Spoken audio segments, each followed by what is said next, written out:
বিয়ের পূর্বে কোন মেয়ের সাথে কথা বলবি না, খবরদার, তোর যোগ্যতা নেই ওর সাথে কথা বলার। তুই কে রে?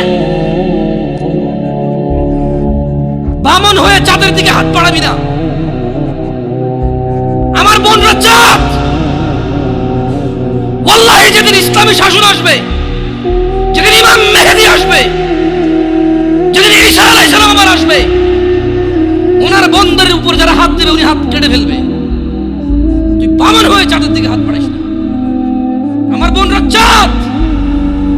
ইসলাম মেয়েদেরকে চাঁদ বলেছে আর তোকে বামন বলেছে। বেটা তুই বেটা ছেঁড়া খাতায় শুয়ে লাখ টাকার স্বপ্ন দেখিস, বিয়ের আগে মেয়ের গায়ে হাত দিস। তোর সাহস কত? তোর সাহস কত? তুই জানিস না মুহাম্মদ সাল্লাল্লাহু আলাইহি সাল্লাম বলছে নেক স্ত্রী দুনিয়াতে যা আছে ওর চেয়ে বেশি উত্তম। তুই কি করে ওর গায়ে হাত দিস বিয়ের আগে? তোর সেই যোগ্যতা আছে বল? তোকে আল্লাহ জাহান্নামে ফেলবে, তোকে আল্লাহ জ্বলন্ত আগুনে নিক্ষিপ্ত করবে, তোর শরীর পুষবে, তোর শরীরের গন্ধে জাহান্নামীরা থাকতে পারবে না। তোকে আল্লাহ এত নিকৃষ্ট শাস্তি কেন? তুই এত বড় জঘন্য কাজে লিপ্ত হয়েছিস। আমারে বুঝাস না মেয়েরা খারাপ, মেয়েরা খারাপ। আমি তো এত খারাপ দেখি না। তুই কোথায় তো খারাপ দেখিস? আমি তো দেখি তুই বেটা টেনে পড়িস মাত্র। তোকে আমি ছোট করে দেখছি না বেটা। তুমি বের হও, ছবি পাঠা দিলে হাত কেটে ফেলবো আমি। দেখো আমি বিশের বোতল নিয়ে আসি, ছবি পাঠাও। তুই বেটা আমার বোনটাকে বেটা ফুসলেছিস বেটা। ফাজিল, মেয়েরা খারাপ, মেয়েদের খারাপের কারণে তুমি এসে তুই কে রে? তুই কি মেয়েরা খারাপ? শোন, আমাদের গ্রামে প্রবাদ আছে, ধর্মীয় কথা না এটা। এখন যেটা বলছি এটা প্রবাদ, এটা ধর্মীয় কথা না। কোনো মেয়ের দেখবেন হাঁটুর উপরে কাপড় ওঠে আর নামে না বেটা। তুই উঠাইছস হাঁটুর উপরে কাপড়, ও উঠায়নি। হাঁটু পর্যন্ত তুই উঠাইছস আর এখন সে নামাচ্ছে না। তুই মনে করিস তুই বেঁচে গেছিস না? তুই মনে করিস তোর জিনাই জেনা না? না বেটা, ও তোর সাথে জেনা করেছে, এরপরে তোকে বাদ দিয়ে আরেকজনের সাথে করবে, আরেকজনের সাথে। আর তুই সূচনা, তুই ওকে শিখাইছিস এটা, সবগুলো তোর উপর আসবে। তুই নিজের ছোট পাপিষ্ট মনে করিস না? তুই মনে করিস কি হয়েছে? আমি তো একটা চুমাই নিছি। আমি তোকে বলছি ছবি তুলে পাঠাও, টয়লেটে যাও, ব্লাউজ খুলে ছবি তুলে পাঠাও, জামা খুলে ছবি তুলে। ফাজিল, আল্লাহ তোকে হিদায়াত দিকে আমিন। ভয় পা, ভয় পা, আল্লাহকে ভয় পা ছোট ভাই আমার। সবাই বুড়ো হয়ে মরে না, বহু মানুষ যৌবন্ত অবস্থায়। ছোট ভাই আমার, তোর ঘরে বোন আছে, ভয় পা, আল্লাহকে ভয় পা। তুই এত বড় অপরাধে লিপ্ত হইস না। তুই মেয়েদের হাঁটু পর্যন্ত কাপড় তুলিস না, খবরদার, খবরদার, তুই এটা করিস না। মানুষ তো বেশি নাই, তারপর আলহামদুলিল্লাহ সবাই যেহেতু ঘরোয়া পরিবেশে। বলেন তো কোনো মেয়ে, আপনার বয়স তখন 16 বছর ছিল আর কি। আচ্ছা যান, কোনো একটা 14 থেকে 18 বছরের মেয়ে আপনাকে বলছে চলো আমরা একসাথে থাকি, 1 লাখ একটা পাবি না, 1 লাখ। আমি বলে দিচ্ছি, চ্যালেঞ্জ হলে আসিও, তুমি প্রমাণ করে দিও। যাও। মেয়ে কি? মেয়েরা প্রেম হারাম ইসলামে, ইসলামে বিয়ের কোনো সম্পর্কই হারাম। কিন্তু এর মধ্যেও কোনো মেয়ে ছেলেকে বলে না কিস করো, আমাকে একটা তোমার লুঙ্গি খুলে ছবি পাঠাও, বলে না। প্রত্যেকটা ছেলে বলে, প্রত্যেকটা ছেলে বলে, এভরি সিঙ্গেল ছেলে বলে।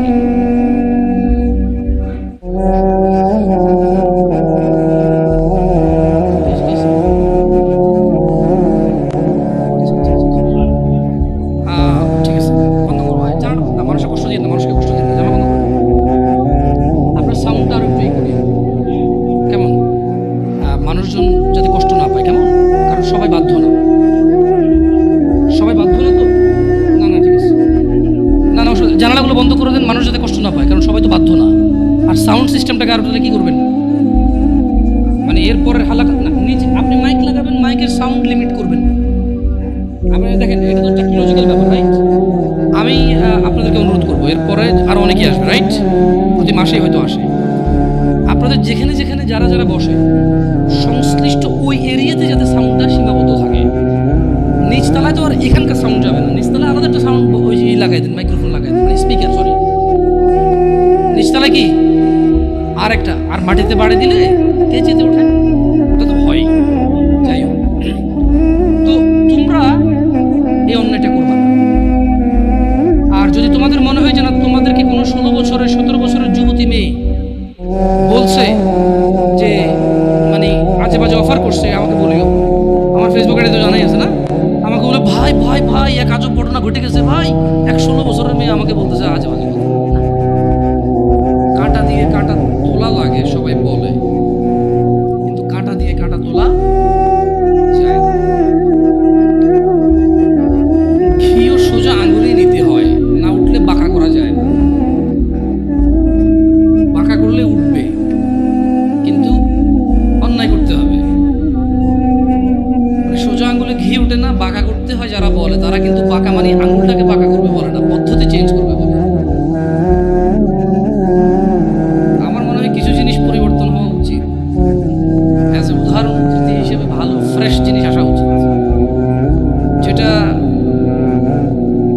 যেমন ওই কথা বলছিলাম শবে বরাত নিয়ে এক জায়গায়। আমি বললাম যে শবে বরাতের তো আরবি ট্রান্সলেশন লাইলাতুল কদর হয়, এটা তো রমজান মাসে হয়, রমজানের আগে হয় না। একটা পর্যায়ে এগ্রি করার পরে বললাম যে ঠিক আছে, তাহলে করাই বল না হলে বলাই হলো ওগুলো আছে। তার মানে কিছু উদাহরণ উদ্ধৃতি দেখা যাচ্ছে যে আপনি মিনিং ভুল নাই, কিন্তু বলাই হলো ওগুলো আছে, অথবা ভুল বের করা যেতে পারে, অথবা যে উদ্দেশ্যে বলা হয় উদ্দেশ্যগুলো ভালো না। তো যারা বলে সোজা আঙুলে ঘি না উঠলে আঙুল বাঁকা করতে হয়, ওরা কিন্তু আপনাকে বলে না যে আঙুলটা বাঁকা করেন। ওরা বলছে সোজা আঙুলে না উঠলে, তার মানে সোজা আঙুলে উঠে। আপনাকে কিন্তু ওরা এটা বলতেছে না যে আঙুল সোজা রেখেই উঠাইতে হবে, বলে বাঁকা করতে, তার মানে পদ্ধতি চেঞ্জ করতে, তার মানে হারাম পথ অবলম্বন করতে। প্রয়োজনে কঠোর হবেন কারো প্রতি, প্রয়োজনে নিজে ভুল সিদ্ধান্ত নেবেন, ওরা দেখেই ছাড়বেন, খাইছি তোরে, এই টাইপের। আবার কাঁটা দিয়ে কাঁটা তোলা আসলে যায় না, কাঁটা দিয়ে কাঁটা তোলা যায় না। এটা মানে কি একজন লোক খারাপ, আপনি তারা পারতেছেন না, এবার আর খারাপের হায়ার করছেন যে ঠিক আছে তুই তারা বুঝে, আমি তো পারতেছি না, এবার ওই বুঝাই ঠান্ডা করে দিই। তো এটা কেন বলছি উদাহরণ, এটা রিলেভেন্ট মানে আমাকে নিয়ে আসছে আধুনিক সমাজে যুব সমস্যার সমাধান নিয়ে কথা বলতে। আমি নিজে তো মানে কাঁটা দিয়ে কাঁটা তোলার মতো অবস্থা হয়ে গেছে, সম্ভব নাকি? মানে এরকম তো ওই আসে নাই আমার জন্য যে এরপর আর আমার ভুল হচ্ছে না। আল্লাহ আল্লাহ আশ্রয় দিক ভুল থেকে, চেষ্টা করবো সবাই আমরা তো যখন আসলে যুবকদেরকে নিয়ে কথা বলতে চাই বলি, কারণ আমি আমার ভাই ব্রাদার নিয়ে কথা বলবো, খুব স্বাভাবিক। আমি আমার ভাই এবং বোনদের বুঝি, হয়তো অতটা না, অল্প কিছু কিছু, সব না। তো এটা অনেকেই বোঝে, হয়তো আমাকে আল্লাহ বলার তৌফিক দিয়েছে, আপনাকে আল্লাহ বলার শোনার তৌফিক দিয়েছে, এটা আমাদের মধ্যে ম্যাচ করছে। তাহলে জানে না এরকম মানুষ কিন্তু কম, সমাজে জানে না এমন মানুষ কম, আর মানে এমন মানুষও কম। একটা জায়গায় সিমিলারিটি আছে, জানে না এমন মানুষও কম, আবার মানে এমন মানুষও কম। তার মানে অধিকাংশ মানুষ জানলেও মানে না। আমি বর্তমান যুবকদের যে প্রবলেমগুলো, এগুলো শুধু যুবকদের ইস্যু না, এগুলো এখন বড়দের ইস্যু। আপনি জানা বলেন, নেশা বলেন, এক লোক 20 বছর বয়সে সিগারেট খায়, সে 50 বছরও খায়। তো এটা আসলে কি যুবকের সমস্যা বলবো না বৃদ্ধের সমস্যা? It's a human problem actually. এটা মানুষের সমস্যা। ওর লোক, ওর চরিত্রের প্রবলেম, ওর এবারে জোয়ান চরিত্র আর বুড়া চরিত্র বলে কোনো কথা নেই। এক লোক গাঁজা খায়, মদ খায়, জানা করে, ও বিয়ের আগে করছে, বিয়ের পরেও করে। তো এটাকে জোয়ান সমস্যা বলবো? এটা জোয়ানদের সমস্যা, এটা যুবকদের সমস্যা না। তাহলে ভাবিরা যে অপকর্মে লিপ্ত হয়, ভাবি কখন হয়? যখন কারো বিয়ে হয় তখন সে ভাবি হয়। বিয়ের আগে কেউ ভাবি হয় নাকি? বিয়ের আগে তো কেউ ভাবি হয় না, বিয়ের আগে কাউকে কেউ দুলাভাইও বলে না। তো দুলাভাইরা যে এত প্রবলেম করতেছে শালিকাদের সাথে বা অন্য কলিগসদের সাথে, এটা তো দুলাভাই কি তার মানে কি মানুষের বয়স যখন 50 হয়ে যায় তখন কি তাকে দুলাভাই ডাকে না মানুষ? অন্য কিছু ডাকে না।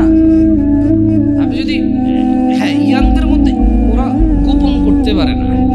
প্রবলেমটা কোথায়?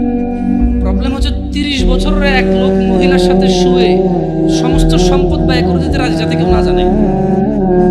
আর 17 বছরের ছেলে মেয়ের হাত ধরে এসে বন্ধু বান্ধবকে ফেসবুকে স্ট্যাটাস দিবে, আজকে ওর সাথে হোটেলে এসেছিলাম। এইখানে একটা ডিফারেন্সই আছে, যেটা আমি ফাইন্ডিং যেটা করছি আর কি। অপরাধ প্রবণতা আসলে জোয়ান বুড়া বলে কথা না, যার চরিত্র খারাপ তার চরিত্র খারাপ। যে আল্লাহকে ভয় করে না সে করে না। প্রবলেম হচ্ছে 35 বছরের ছেলে তার কলিগের সাথে অবৈধ সম্পর্ক, মহিলার সাথে অবৈধ সম্পর্ক লিপ্ত হয়, এবং সে প্রয়োজনে এখানে চাকরি ছেড়ে দেবে, জমি বিক্রি করে ফেলবে, এটা যাতে কেউ না জানে। তাহলে কেন তার সংসার ভাঙবে? আর 15 বছর একটা ছেলে যাতে তার প্রেমিকার অন্য কোথাও বিয়ে না হয়, সে মিশা মিশা বলে ওই তো আমার সাথে ছিল ভাই 7 বছর থেকে সম্পর্ক, আপনি কি কোন বিয়ে করবেন? ওর পর থেকে সরে দাঁড়াবো আমার প্রেমিকা। সো একজন জিনা করে ক্লেম করে, যতটুক করে এর থেকে বাড়াই বলে, কেন? যাতে ওর সিকিউরিটি হয়, এই মেয়ের যাতে অন্য কেউ বিয়ে না করে ওই বিয়ে করে। আরেকজন জেনা করে প্রয়োজনের সম্পদ এখানে কোরবান করে দেবে, কেন?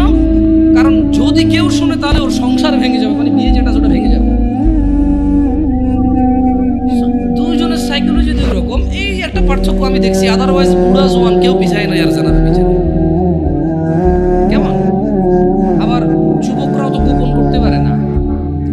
ও একটা হোটেলে যাবে, একটা পার্কে যাবে, সবার দিকে তাকায় থাকবে। এখন আমি যদি এই যে দাড়ি টুপি রেখে পাঞ্জাবি পরে যদি পাশে একটা বোরখা পরা মহিলা আমার পাশে হাঁটে, আমি যদি 10 ঘন্টা না 20 ঘন্টাও হাঁটি, পৃথিবীর একবারে অচেনা জায়গায় হাঁটি, পাবলিক ধরেই দিবে যারা বউ জামাই।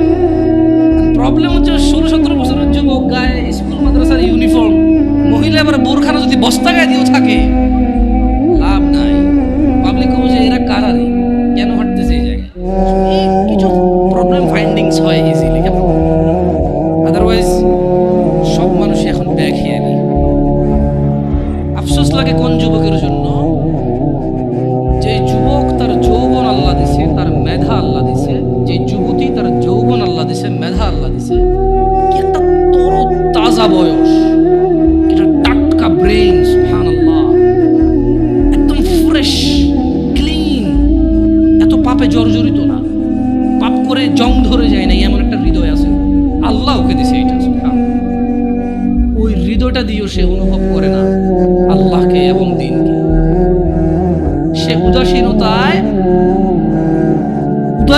সে তার সময় পার করে। কার মতো? যে লোকটা 50 বছর বয়স অপরাধ, চুরি, মিথ্যা কথা, জানা, ব্যভিচার, বাপ্পার সাথে অন্যায় অবিচার, মানে হারাম খাওয়া হতে ইচ এন্ড এভরি হারাম যেটা আল্লাহ নিষেধ করছে সেটা সে দৌড়ে দৌড়ে গিয়ে আগলে নিছে, যেটা আল্লাহ হালাল বলছে সেটা সে ভাগতেছে, সে পলায়ন করতেছে। 50 বছর তার বয়স, জং ধরা হৃদয়ের মানুষ যেমন রেখে দিই। আর 16 বছর, 20 বছর, 22 বছর, 25 বছরের যুবক ভাই অথবা যুবক বোন ওর মতোই উদাসীন। এই জিনিসটা আমাকে কষ্ট লাগে। তোমার হৃদয়তে তো জং নাই, তোমার তো এখনো মানে যদি পাপ কম বেশি যাই হোক, ক্ষমা চাইলে এটা ক্ষমাকারী কে? আল্লাহর কাছে কোনো কিছুই কম না, কোনো কিছুই বেশি না। আল্লাহ যে পিঁপড়া সৃষ্টি করছে এটা তুচ্ছ না। আবার পুরো পৃথিবীর আসমান জমিন ভর্তি যদি কেউ অপরাধ করে, এটা আল্লাহর কাছে বেশি না। বুঝতে পারছি? মানে আল্লাহর ব্যাপারটাই ডিফারেন্ট, সুবহানাল্লাহ। আল্লাহ সুবহানাহু ওয়া তাআলার ব্যাপারটাই ভিন্ন, ওনার উদারতাই ভিন্ন। যদি পিঁপড়া পায়খানার মধ্যে যে ব্যাজ না হয়, এভাবে এভাবে হাঁটে, অনেকে দেখলে ঘৃণা করে বমি করবে। মহিলারা দেখলে ছোট ছোট তেলা পোকা দেখে মহিলারা লাভ দিয়ে খাটে উঠে যায়, ভয় পায়, ইয়া হুয়া করে ঘরে ঢুকে না। এই জিনিসটা আল্লাহর কাছে তুচ্ছ না। শুকর খাওয়া হারাম, আল্লাহর কাছে এটা তুচ্ছ না। আমার জন্য খাওয়া নিষেধ, এটা আল্লাহ সৃষ্টি। কুকুর আমার জন্য খাওয়া নিষেধ, কিন্তু এটা তুচ্ছ না, এটা আল্লাহ সৃষ্টি। কেউ বানাইতে পারবে না এরকম কিছু, রাইট? আবার আসমান থেকে জমিন পর্যন্ত অপরাধ আল্লাহর কাছে বেশি কিছু না। আল্লাহ ভিন্ন, সুবহানাল্লাহ। ওনাকে ওনার ইউনিকনেস, ওনার প্রত্যেকটা জিনিস ওনার সমতুল্য সমকক্ষ কেউ নেই, কিছু নেই। উদাহরণ উদ্ধৃতি নেই ওনার ব্যাপারে। আমরা কাউকে উদাহরণ দিব, উদ্ধৃতি দিব এরকম নেই। উনি একক অদ্বিতীয়, উনি সো ইউনিক, সুবহানাল্লাহ। উনি আলটিমেট ইউনিক, এরপর আর কিছু নেই। যুবকদের এই জিনিসটা খুব খারাপ লাগে, উদাসীনতার এই ব্যাপারটা। আল্লাহ সুবহানাহু ওয়া তাআলা কোরআনুল কারীমে বলেন যে আফা হাসিবতুম আন্নামা খালাকনাকুম আবাসা, তোমরা কি মনে করেছো বা তোমরা কি মনে করেছিলে যে ওয়া আন্নাকুম ইলাইনা লা তুরজাউন, মানে তোমাদেরকে আল্লাহ অনর্থক সৃষ্টি করেছেন এবং তোমরা আল্লাহর কাছে ফিরে যাবে না, তোমাদেরকে আল্লাহ ফিরাই নেবে না, ওনার কাছে ফিরতে হবে না, তোমরা ভাবছো?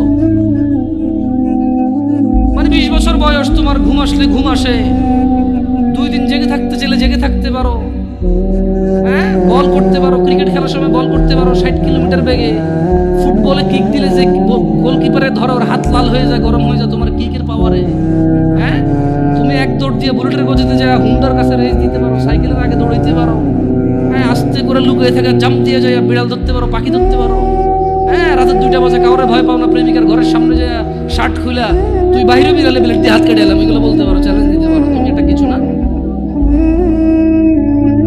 তুমি একটা কিছু। মহিলা মেয়ে বয়স 15, 16, 18, 20, 22 বছর পর্যন্ত তো কিছু করে না, 18 ভিতরে বাপকে বলতেছে যে তুমি লাগবে না, আমার বউ আছে, ও হইলেই চলবে। কত মানুষ গরিব আছে না, কি হয়েছে, নানা ধরনের উদাহরণ দিন, মন যা চায় তা বলতে পারে। কেন এখনো জোয়ান যুবতী কোনো বিপদ চোখে দেখে নাই, যুবক যুবতী এখনো অভাব দরিদ্রতা চোখে দেখে নাই, বাপের ঘাড়ের উপরে খায়, যা খুশি তা করে, যেদিকে খুশি সেদিকে যায়, যা খুশি তা বলে। আল্লাহ বলছে যে আফা হাসিবতুম আন্নামা খালাকনাকুম আবাসা, তুমি যা খুশি তা করো, আমি তোমাকে তৌফিক দিয়েছি, তাই বলে কি তুমি মনে করো আমি তোমাকে অনর্থক এমনি এমনি সৃষ্টি করছি? ওয়া আন্নাকুম ইলাইনা লা তুরজাউন, তোমাদেরকে কি আমি আল্লাহর কাছে ফিরে আনবো না আমি, এরকম ভাবো তোমরা? ইকতারাবা লিন-নাস হিসাবুহুম ওয়া হুম ফি গাফলাতিন মুরিদুন, মানুষের হিসাব নিকেশ নেই। প্রবলেমটা কোথায়? প্রবলেম হচ্ছে আমাদের বিবেক বুদ্ধি কোন জায়গায় নামছে। আমরা অসুস্থ মানুষের ব্যাপারে বলি, দিব্যি বলি না রে প্রচুর অসুস্থ, বা ইদানিং আর সুস্থ হয় না, এবার মারা যাবে। মানে আমাদের কাছে মনে হয়েছে মানুষ অসুস্থ হইলে মরে, আমরা কনফার্ম হয়ে গেছি মানুষ বুড়ো হইলে মরে, আমরা কনফার্ম হয়েছি মানুষ অ্যাক্সিডেন্ট হইলে মরে, আমরা কনফার্ম হয়েছি মানুষ অসুস্থ হইলে মরে, আমরা কনফার্ম হয়েছি মানুষ ক্রিটিক্যাল সিচুয়েশনে মরে। এমনি এমনি যে মরে যেতে পারি এটা আমরা মানে ইমানে রাখি না। আমাদের কাছে মনে হয় যে মৃত্যুর একটা সিস্টেম আছে, মানে এটা আমি হব, জোয়ান হব, বুড়া হব, তোর চুল দাড়ি পাকবে, তারপরে মরবো, আমি যে এনি টাইম মরে যেতে পারি। এটা আপনি দেখেন আমাদের মধ্যে যারা আমরা জোয়ান আছি, আমরা কিন্তু কেউ বলি না হ্যারি ভাই যে কোনো সময় মারা যেতে পারি রে। আমরা সবসময় বলি যে আমার দাদা অনেক বুড়ো হয়ে গেছে, বাঁচবে না মনে হয়, আমার আম্মা আইসিইউতে দোয়া করেন ভাই বাঁচবে না মনে হয়, আপনার ভাবিটা ভাই বাচ্চা হওয়ার সময় মানে এক্সট্রা ব্লিডিং হচ্ছে, বাঁচবে না মনে হয়। ঠিক আছে, ওগুলো ক্রিটিক্যাল সিচুয়েশন, কিন্তু এরকম হাসপাতালে গেলে যদি মানুষ মারা যাইতো তাহলে কি হাসপাতালে যেত না? তার মানে হাসপাতালের রেশিও কি 100 জন ঢোকে 30 জনও মারা যায় না? আমি ভুল বলছি? প্রতি 100 জন যারা আজকে হাসপাতালে গেছে 20 জন মারা যাবে এদের মধ্যে। তার মানে যত মানুষ মরে হাসপাতালের বাইরে মরে। মানে আপনি এখন যেখানে বসে আছেন অথবা আমি যেখানে বসে আছি, খুব একটু সূক্ষ্মভাবে যদি চিন্তা করি, আমরা হাসপাতালে যারা যায় তাদের মরার চিন্তা আমরা করি প্রচুর, অথচ হাসপাতালে 5% মানুষও মরে না। একজন ডাক্তার 1 মিনিটের রুগী দেখে, আমি চিনি লাকসাম উপজেলার, নাম বললাম না, শিশু ডাক্তার, আমার ছোট ভাইকে দেখাইতে নিয়ে গেছি, 112 নম্বর সিরিয়াল চলতেছে আমার, বললাম আসছে কবে, কয় আসো, এখন এসার আগে 111 জন দেখে ফেলছে, আমরা 12তম মানুষ। এর মধ্যে কিছু লোক আসে নাই, আবার কিছু লোক তো তার পিএসএ হয়তো 100-200 টাকা খেয়ে সিরিয়াল বাইরে দিয়ে দিছে না, তো আমি ওটার যোগ বিয়োগ ধরে মাইনাসে প্লাস ধরে ফেলছি, বুঝছেন? আমি চিন্তা করলাম যে সে তো 140 মানে 100 সর্বোচ্চ 160 থেকে 70 মিনিটে সে 112 জন দেখে ফেলছে। তো ওর যদি গড় রেশিও করে 1000 তো 2 জন মরতেছে না ওইখানে হাসপাতালে। একটা বিশাল হাসপাতাল, ভর্তি হইতে পারে রোগী 100 জন 150 জন, ওখানে কি ডেইলি 20 জন মারা যায়? বরঞ্চ সরকারি হাসপাতালগুলো ভয় পায় মারা যাবে বলে যে ঢাকা মেডিকেল নিয়ে চলে যান, জানা যে ওখানে মারা গেলে কোনো সমস্যা নাই, দায়বদ্ধতা নাই, তেমন ডাক্তারদের জবাব দিতে নাই, সরকারি হাসপাতাল মরছে, রোগী ক্রিটিক্যাল ছিল মরছে, আর গরিব মানুষে যায় ওখানে, আমার মতো লোকেরা যায়। আমাদের উদাসীনতার মাত্রা কত নিচে, মানে একটা মাত্রা থাকে না যে বলাতে শুনে না, ছি তুই এত নিচে নামবি ভাবিনি, এটাই ভাবি না, আমরা নিজেরাই ভাবতেছি না যে আমরা কত নিচে নামছি। অথচ আল্লাহ সুবহানাহু ওয়া তাআলা বলেছেন ইকতারাবা লিন-নাসি হিসাব, আপনি বলছেন মরার কথা, আমি আর আপনি এখানে ডিসকাস করতেছি 2023 ডিসেম্বরের আজকে 1 তারিখ, রাইট? আজকের দিনে আমি আর আপনি ডিসকাশন করতেছি আমরা কেন মরার কথা ভাবি না, খালি অসুস্থ রোগী ভাবে, কিন্তু আল্লাহ মরার কথা না। আমার বাপ চাচা মরছে, দাদা মরছে, বাবা আদম আলাইহিস সালাম হতে সবাই মরছে, যারা ছিল, আমরা যারা আছি মরবো, আমাদের পরে যারা আসে তারা মরবে, কিয়ামত পর্যন্ত যত মানুষ আসবে সবকিছু নষ্ট হয়ে যাবে, মরে যাবে, পৃথিবীতে চলে যাবে, কত দূরের কথা। অথচ আমি আর আপনি 2023 ডিসেম্বরে চিন্তা করতেছি, মরার কথা আলোচনা করতেছি, এটাই আমাদের বুঝে আসতেছে না। কোরআনুল কারীমে আল্লাহ তাআলা বলছে যে ইকতারাবা লিন-নাসি হিসাবুহুম ওয়া হুম ফি গাফলাতিন মুরিদুন। আরে মরা তো দূরের কথা, মানুষ যে মরে যাবে, হাজার হাজার লক্ষ লক্ষ বছর পার হবে, হাসর হবে, ওর বিচারের দিন হবে, এটাই নাকি নিকট। বলছে যে মানুষের হিসেব নিকেশের সময় আসন্ন, এই চলে আসতেছে। অথচ তারা হুম ফি গাফলাতিন মুরিদুন, অথচ তারা উদাসীনতায় মুখ ফিরিয়ে রয়েছে। আপনি আর আমি বাঁচার স্বপ্ন দেখি, বুড়ো হয়ে মরবো এই প্ল্যান করি, আর আমরা মরে আমাদের পরের প্রজন্ম হাজার হাজার প্রজন্ম মরে যাবে, জন্ম হবে, বেঁচে থাকবে 60, 70, 100 বছর বাঁচবে, সব কিছুর পরেও এই সব কিছু মিলিয়ে আল্লাহ বলতেছে যে এদের হিসেবের সময় তো চলে আসছে, এই চলে আসতেছে, অথচ এরা এখন উদাসীনতা। আপনাদের মনে হয়েছে কি কিয়ামত ঈসা আলাইহিস সালাম আসবে, তারপরে মানুষ ওপেন কুকুর বেড়ালের মতো রাস্তাঘাটে জানা করবে, মানুষ পশুর মতো আচরণ করবে, মানুষের আল্লাহ নাম ডাকার মতো লোক থাকবে না, তারপরে কিয়ামত হবে? এটা তো ঠিক কথা, এটা তো সমষ্টিগত কিয়ামত, মানে এরপরে আর কোনো কিছু অবশিষ্ট থাকবে না। এরপরে কি, যখন ওই কিয়ামত হবে তখন আর কোনো কিছু কি অবশিষ্ট থাকবে না, কিন্তু যে ব্যক্তি যেদিন মারা যায় তার কিয়ামত তখন শুরু হয়ে গেছে। কথা বুঝতে পারি নাই? যে লোক মারা গেছে ও কি ওই ধ্বংস দেখবে? ও তো ধ্বংস হয়ে গেছে, শেষ। যে যখন মারা যায় তার কিয়ামত তখন। আর যেটা আল্লাহ তাআলা যেটাকে বলছে ইদা জুলজিলাতিল আরদু জিলজালাহা, যখন পৃথিবী প্রবল কম্পনে প্রকম্পিত হবে, ওটা তো সবাই কম্পিত হবে। কেমন? আচ্ছা, যুবকদের বা যুবতীদের উদাসীনতার মাত্রা এত নিচে যে শুধু বড়রা মুরব্বীরাই মরবে, ওরা মরবে এটা মনে করে না। অনেক সময় বলে যে এখানে মা বাপের খুব বড় একটা বাজে ভূমিকা থাকে। কেমন? আমি বড় অবাক হলাম, আমার কাছে মেসেজ আসে ছেলেপেলের যে আমি কলেজে পড়ি, স্কুলে পড়ি, ভর্তি হয়েছি, দাড়িটা রাখার আমার খুব ইচ্ছা। আমি কেউ বলে হুজুরদের, কেউ বলে আলেমদের, কেউ বলে শেখদের, যে যার মতো করে বলতে পারে, বলে যে আমি ওয়াজ মাহফিল কিছু লেকচার শুনি, দাড়ি রাখার এত প্রবল ইচ্ছা আমার, এত শখ, আমি দাড়ি কাটবো না। কিন্তু বলছে যে হুজুর আমার দাদা, দাদু, আব্বা আর আম্মা, একটা পরিবার এত জঘন্য হলে কিভাবে হবে? একজন দুজন না হয়, দাদা, বাপ, দাদা, দাদি, মা, মানে কি? আমি ওই দাদাকে বলতে চাই, তোমার বাপে মুজরা করে নাই, তোমার ঘরে টেলিভিশন ছিল না, প্রযুক্তি ছিল না, তোমারই এখন দাড়ি রাখতে মন চায় না। তুমি তোমার নাতিকে আর ছেলেকে তো দাড়ি রাখতে দিচ্ছ না, পর্দা করাচ্ছ না মেয়েদেরকে, তো যাদেরকে রেখে পৃথিবীতে চলে যাবার তো ন্যাংটা হাঁটবে গো, ন্যাংটা হাঁটবে ওরা। তুমি বলছো যে একটু ঢাকো নাহলে শরম, হ্যাঁ, ওরা ন্যাংটা হেঁটে বলবে সাহসের ব্যাপার, পর্দা হলো মনে। তুমি বলতেছো যে পর্দা হাত পা সব ঢেকে চলাকে বলে না, মনের পর্দা। তো ওরা এটাকে পুরো অ্যাপ্লাই করে ফেলবে, মানে আফসোসজনক কথা। কেমন? মানে একটা পরিবারের বাপ যদি বলে ছেলেকে দাড়ি কাটতে, ছি ছি ছি ছি ছি, এটা ঠিক এরকমই তো যে কেউ কোনো বাপ তার ছেলেকে বলতেছে তোমার বোনকে বিয়ে করো, এরকম দাড়ি কাটার কথা বলছে, নাউজুবিল্লাহ বলে না, অথচ দুটি আল্লাহর বিধান। মানে ব্যাপারটা হয়ে গেছে কি, মহিলা তার স্বামীকে বলতেছে তুমি ভালো হও, প্লিজ তুমি ভালো হও। তো ভালো কিভাবে হবো আমি? তুমি না সিগারেট খেও না, ওকে খাইলাম না। তুমি না অন্য মেয়েদের সাথে কথা বলবো না, হ্যাঁ বললাম না। তো তুমি না নামাজ পড়ো, হ্যাঁ পড়লাম। আমি বিয়ে করবো না, না। আরে বেটা, নামাজ পড়তে আল্লাহ বলছে, বিয়ে করতে আল্লাহ বলে নাই? বিধান দুটা কি দুজনে দিছে নাকি? না না, আমি ইনফ্লুয়েন্স করতেছি না, আমি নিজেই একটা করছি। কঠিন রে, কঠিন। বলা অনেক সহজ, করা অনেক কঠিন। কেমন? যাই হোক, আল্লাহ ইল্লা মাশা আল্লাহ। তো মানে ইসলামের বিধানটা কেমন? বাপ মা বলতেছে যে বেকার থাকিও না, বেকারকে ইসলামও পছন্দ করে না। কিন্তু ইসলাম কি ঘুষ অ্যালাউড করে? সুদ অ্যালাউড করে? হারাম সিগারেট বিক্রি করার কোম্পানিতে কাজ করা ইনকামকে অ্যালাউড করে? সুদি ব্যাংকে চাকরি করে টাকাকে ইসলাম অ্যালাউ করে? মা বাপ বলে যে বেকার থাকিও না, ইসলাম পছন্দ করে, মুসলিমরা বেকার থাকতে নাই। কিন্তু এই মা বাপই টাকা ইনকাম হলে আবার ওই যে ইসলামের দোহাই দিয়ে ওকে চাকরি করতে বলে, ওই ইসলামের দোহাই দিয়ে আর উপার্জনটা হালাল নাকি হারাম এটার পরামর্শ দেয়, হইলেই হইল ইনকাম। আপনি আরেকটা বিয়ে করবেন, এটা তো অনেক দূরের কথা। আপনি ঘুষ খান, সুদ খান, ডাকাতি করেন, টেন্ডারবাজি করেন, চাঁদাবাজি করেন, দুর্নীতি করেন, আপনার বউ কিচ্ছু বলবেন আপনাকে।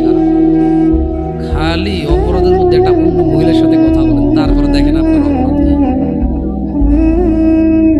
আপনি ঘুষ খান, জুয়া খেলেন, মানে আপনি না, নেশাটাকে ওরা অপরাধ হিসাবে রাখে, কারণ নেশা খায় ঘুষাঘুষি লাগে যায়। তো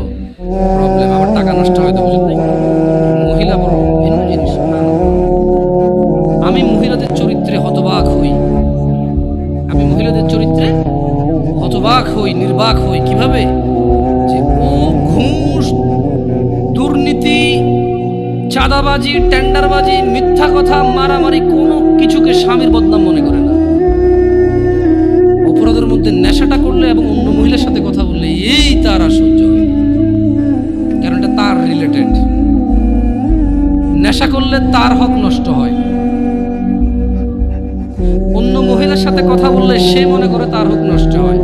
আরে আপনি বলতেছেন অন্য মহিলা, আপনি আরেক বিয়ে করবেন বললে সে মনে করে তার হক কমে যাচ্ছে।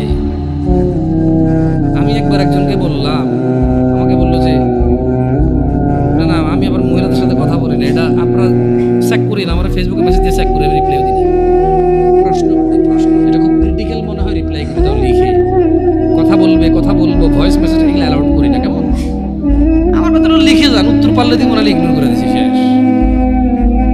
তো বলছে যে আচ্ছা হুজুর, আমার স্বামী আরেক বিবাহ করবে, তো আচ্ছা এরকম কমপ্লেন কি 60 বছরের মহিলা দেয়, 40 বছরের মহিলা দেয়? এই জোয়ান মহিলা, জোয়ান পুরুষদের ঘটনা। এই মাত্র দাড়ি টাড়ি রাখছে, একটু কোরআন পড়তেছে, বিয়ে অর্ধেক দিন, হ্যাঁ একটু আগে 4-5টা গার্লফ্রেন্ড ছিল আর কি, এখন সে একটু দিনে চলে আসছে না, দিনে চলে আসছে। 4-5টা গার্লফ্রেন্ড ছিল, এখন একলা বোনে থাকতে ইসলাম তো বিয়ে অ্যালাউডই করছে। এখন সে বিয়ে করছে 3 বছর, আরেক বিয়ে করার জন্য পাগল হয়ে গেছে 1.5 বছর থেকে। মানে তার প্রথম বিয়ের বয়সে 3 বছর 1.5 বছর থেকে ঝগড়া চলতেছে, করে আরেক বিয়ে লয়ে। বোঝেন ওই ক্যাটাগরির কিছু সিচুয়েশন আছে।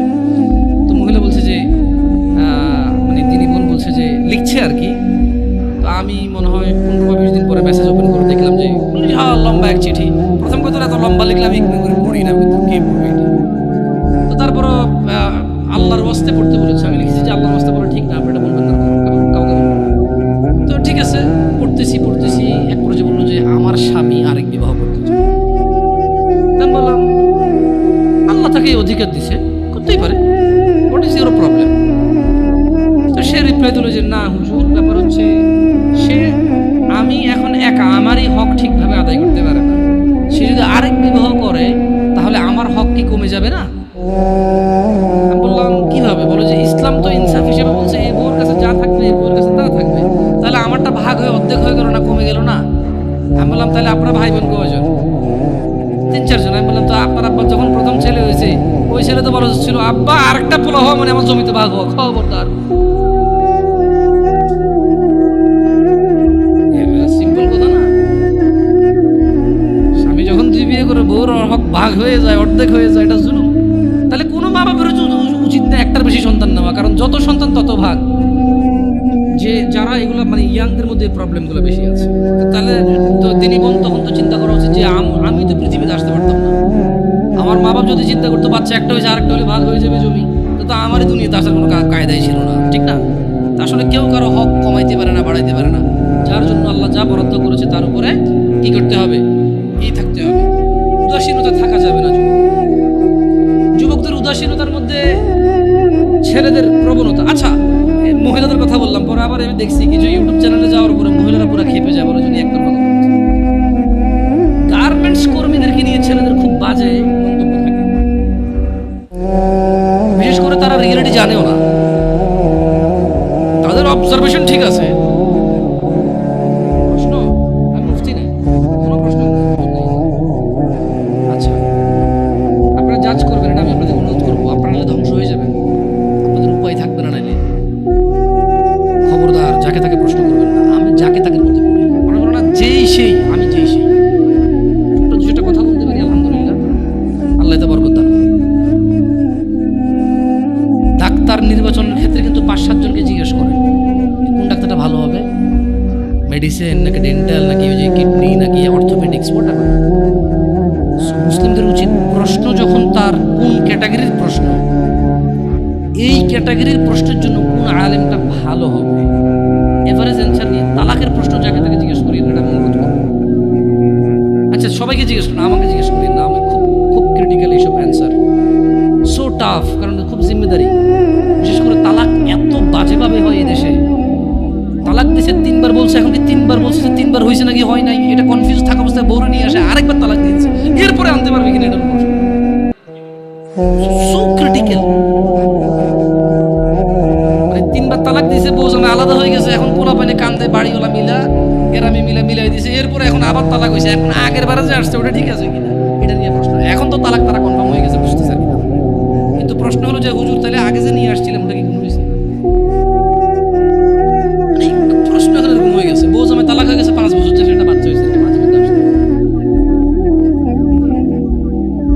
জামাই তালাক হয়েছে 5 বছর, বউরও বিয়ে হয় নাই, কোথাও জামাইও বিয়ে করে নাই, এখন এটা আবার বিয়ে করতে চাচ্ছে, আবার নাকি বিয়ে করবে। বিয়ে করবি কেন আবার? তো বিয়ে থাকার কথা, যদি বিয়ে না থাকে তাহলে তো আর করার সুযোগ নেই। যদি আবার বিয়ে করা যায় তালাক দিয়ে, তাহলে তালাক আমি তালাক দিয়ে দিয়েছি পার্মানেন্ট, তালাকে বাইন হয়ে গেছে খালাস, এখন আমি আবার বিয়ে করতে পারবো, তাহলে ওই বাইনের ভ্যালু কি? তাহলে ব্যাপারটা হলো যে বউ বললো যে তুই তোর ঘর করবো না, আমি গেলাম। এরপরে একদিন বলেছে না তোর ঘর করা দরকার, করে আইলো। জামাই বললো যে তুই আমার ঘর থেকে বেরো, তোর আমি রাখবো না, গেল। এরপর আবার মনে হয়েছে যে না আসা দরকার, আসা এরকম হয়ে গেল ব্যাপার। তালাকে বাইনের তোর কোন তাহলে ভ্যালু থাকবে, রাইট? কোয়েশ্চেন যাকে তাকে করবেন না, কেমন?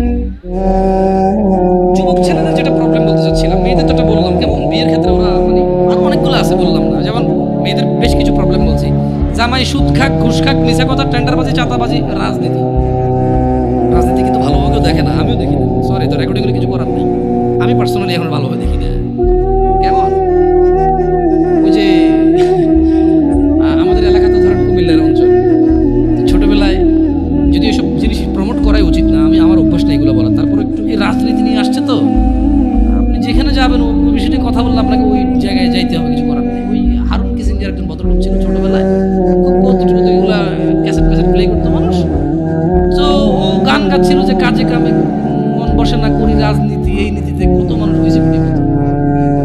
তো কামে কাজে যাদের মন বসে না কোটি, তারাও রাজনীতি করে, এটা তার গান, এটা সত্যমিতা আমি জানি না, সে গাইছে। কেমন? তো ছেলেদের একটা বিশাল বড় প্রবলেম হচ্ছে কি, দায়িত্বহীনতা, উদাসীনতার সবচাইতে খারাপ সিচুয়েশনটা ওদের ভিতরে সবচাইতে বেশি দেখা যায় দায়িত্বহীনতা। ইভেন যুবককে যদি তার মা বলে 1 কেজি চাল নিয়ে আসে, সে বলছে পারবো না, ভাইকে পাঠাও, অমুককে পাঠাও। আমি সর্বনিম্নটা দিয়ে বললাম আপনাকে, শহরে তো আপনারা অনলাইনে অর্ডার করেন, এই করেন, সেই করেন, গ্রামের কথা বললাম, গ্রামের কথা বললাম আপনাকে। বলছে যে গার্মেন্টস কর্মীরা সব মেয়েরা কেন কাজ করে, সবাই তো কমপ্লেন দিচ্ছে, আমি মনে বলতেছি কাজ করতে না, আমি বলছি না, কতগুলো বুঝের লোক আছে এখন বসে বসে কমেন্ট করবে, তো আপনি কি বলতে চাচ্ছেন ওরা কাজ করে? আরে ভাই আমি কিছুই বলতে চাচ্ছি না, আমি বলতে চাচ্ছি যে এত যে সমালোচনা করেন, রাইট, ভুলকে তো ভুল বলতেছেন, কিন্তু দেখেন না কোন মেয়েটা গার্মেন্টসে কাজ করে। আপনার মতো কোনো পুরুষ বিয়ে করছে, আমার মতো কোনো পুরুষ বিয়ে করছে, 2টা বাচ্চা হয়েছে, পাড়া প্রতিবেশী 200, 300, 500, 600, 1000 টাকা করে হাওলাত নিয়ে চলে গেছে, 6 মাস আসতেছে না, ওই মেয়েটা গার্মেন্টসে কাজ করতেছে। মা বলতেছে তুই মরস না কা, তোর বিয়ে দিছে, তোর ঘর টিকলো না, দুনিয়ার আর সবাই জামাইয়ের ঘর করতেছে না। এখন যে জায়গায় বিয়ে দিছে ওই ছেলে মদ খায়, গাঁজা খায়, জুয়া খেলে, কাজ করে না, ঋণ করে চলে, ওটা ডেলি রাত্রে এসে মারে মেয়েকে। তো ডেলি মার খাওয়ার চেয়ে মেয়ে এসে বাপের বাড়িতে থাকে, বাপ মা বুড়ো হয়ে গেছে, ভাইয়ের বউর সাথে ঝামেলা, মা প্রতিদিন কাঁদে আর চোখের পানি মোছার পরে তুই মরস না কা, যেদিন হয়েছে তোর লবণ দিয়ে কেন মেরে ফেললাম না। That's a real example and it's so true. আপনি হয়তো একটা ফ্ল্যাটে থাকেন, একটা গাড়ি আছে আপনার, অথবা গাড়ি নেই, বাপের আপনার 60,000 টাকা বেতনের চাকরি আছে, আপনি বোঝেন না এটা, but this is the reality. আমি বলবো যে গার্মেন্টসে সবাই এরকম না, গার্মেন্টসে তো 5 লাখ টাকা বেতনের মহিলা আছে চাকরি করে, সে চাকরি করে তার ভিন্ন কারণে, তার স্বামী এসে বলেছে কেন আমি তোমার ইনকাম কেন খাবো, আমি আর্ন করবো এবং আমি ব্যয় করবো, ওই ইউ তুমি কি কথা বলো এখানে, আমি কামাবো, খরচ ডিফারেন্ট থাকে, কেমন থাকে। কিন্তু যাদেরকে বেশি তিরস্কার করি আমরা, আর আপনি খারাপকে কি আমি ভালো বলতে বলছি, খারাপকে কি আমি ভালো বলতে বলছি, যে একটা পুরুষ বলুক তো ওর বোনকে চালায়, মাকে চালায়, বউকে চালায়, মেয়েকে চালায়, আর ওরা গার্মেন্টসে যা কাজ করতে চায়। পৃথিবীর কোন মানুষ কাজ করতে চায়? শোনেন, এখন তো ছোট আপনারা বুঝতেছেন, যেদিন চাকরিতে ঢুকবেন ওই দিন আপনি অনুভব করবেন যে পৃথিবীর কোনো মানুষ যদি কোনো অপশন থাকে যে চাকরি না করে খাইয়া পরে বাঁচে থাকা যাবে, চাকরি করবে না, বলবো আমি গাড়ি চালাবো না, বাট আমি চাকরি করবো না, আমি এমনি বেঁচে থাকবো, খাইয়া। অসুস্থ হলে যদি বেশি টাকা না লাগতো মানুষের, বোন বিয়েতে যদি টাকা না লাগতো মানুষের, বাজার করতে যদি টাকা না লাগতো মানুষের, অধিকাংশ মানুষ বলতো যে ভাই, যদি কেউ বলতো যে দিনে তোর একটা করে ঘুষি দিব আর পুরো দিন তোর থাকা খাওয়া শিখছে সব আমার, ভাই আস্তে দিস ভাই, একটা প্রয়োজনে কম খাওয়াইস, কম পোশাক, হাসবেন হয়তো আপনি, বাট এটা হয়তো হইতে পারতো হয়তো, কারণ আমরা তো দেখি চাকরিজীবীদের বিরক্তি, চাকরিজীবীদের যে চাকরি করে কি বিরক্তি, না বিরক্ত হওয়া উচিত না, কর্ম করা উচিত।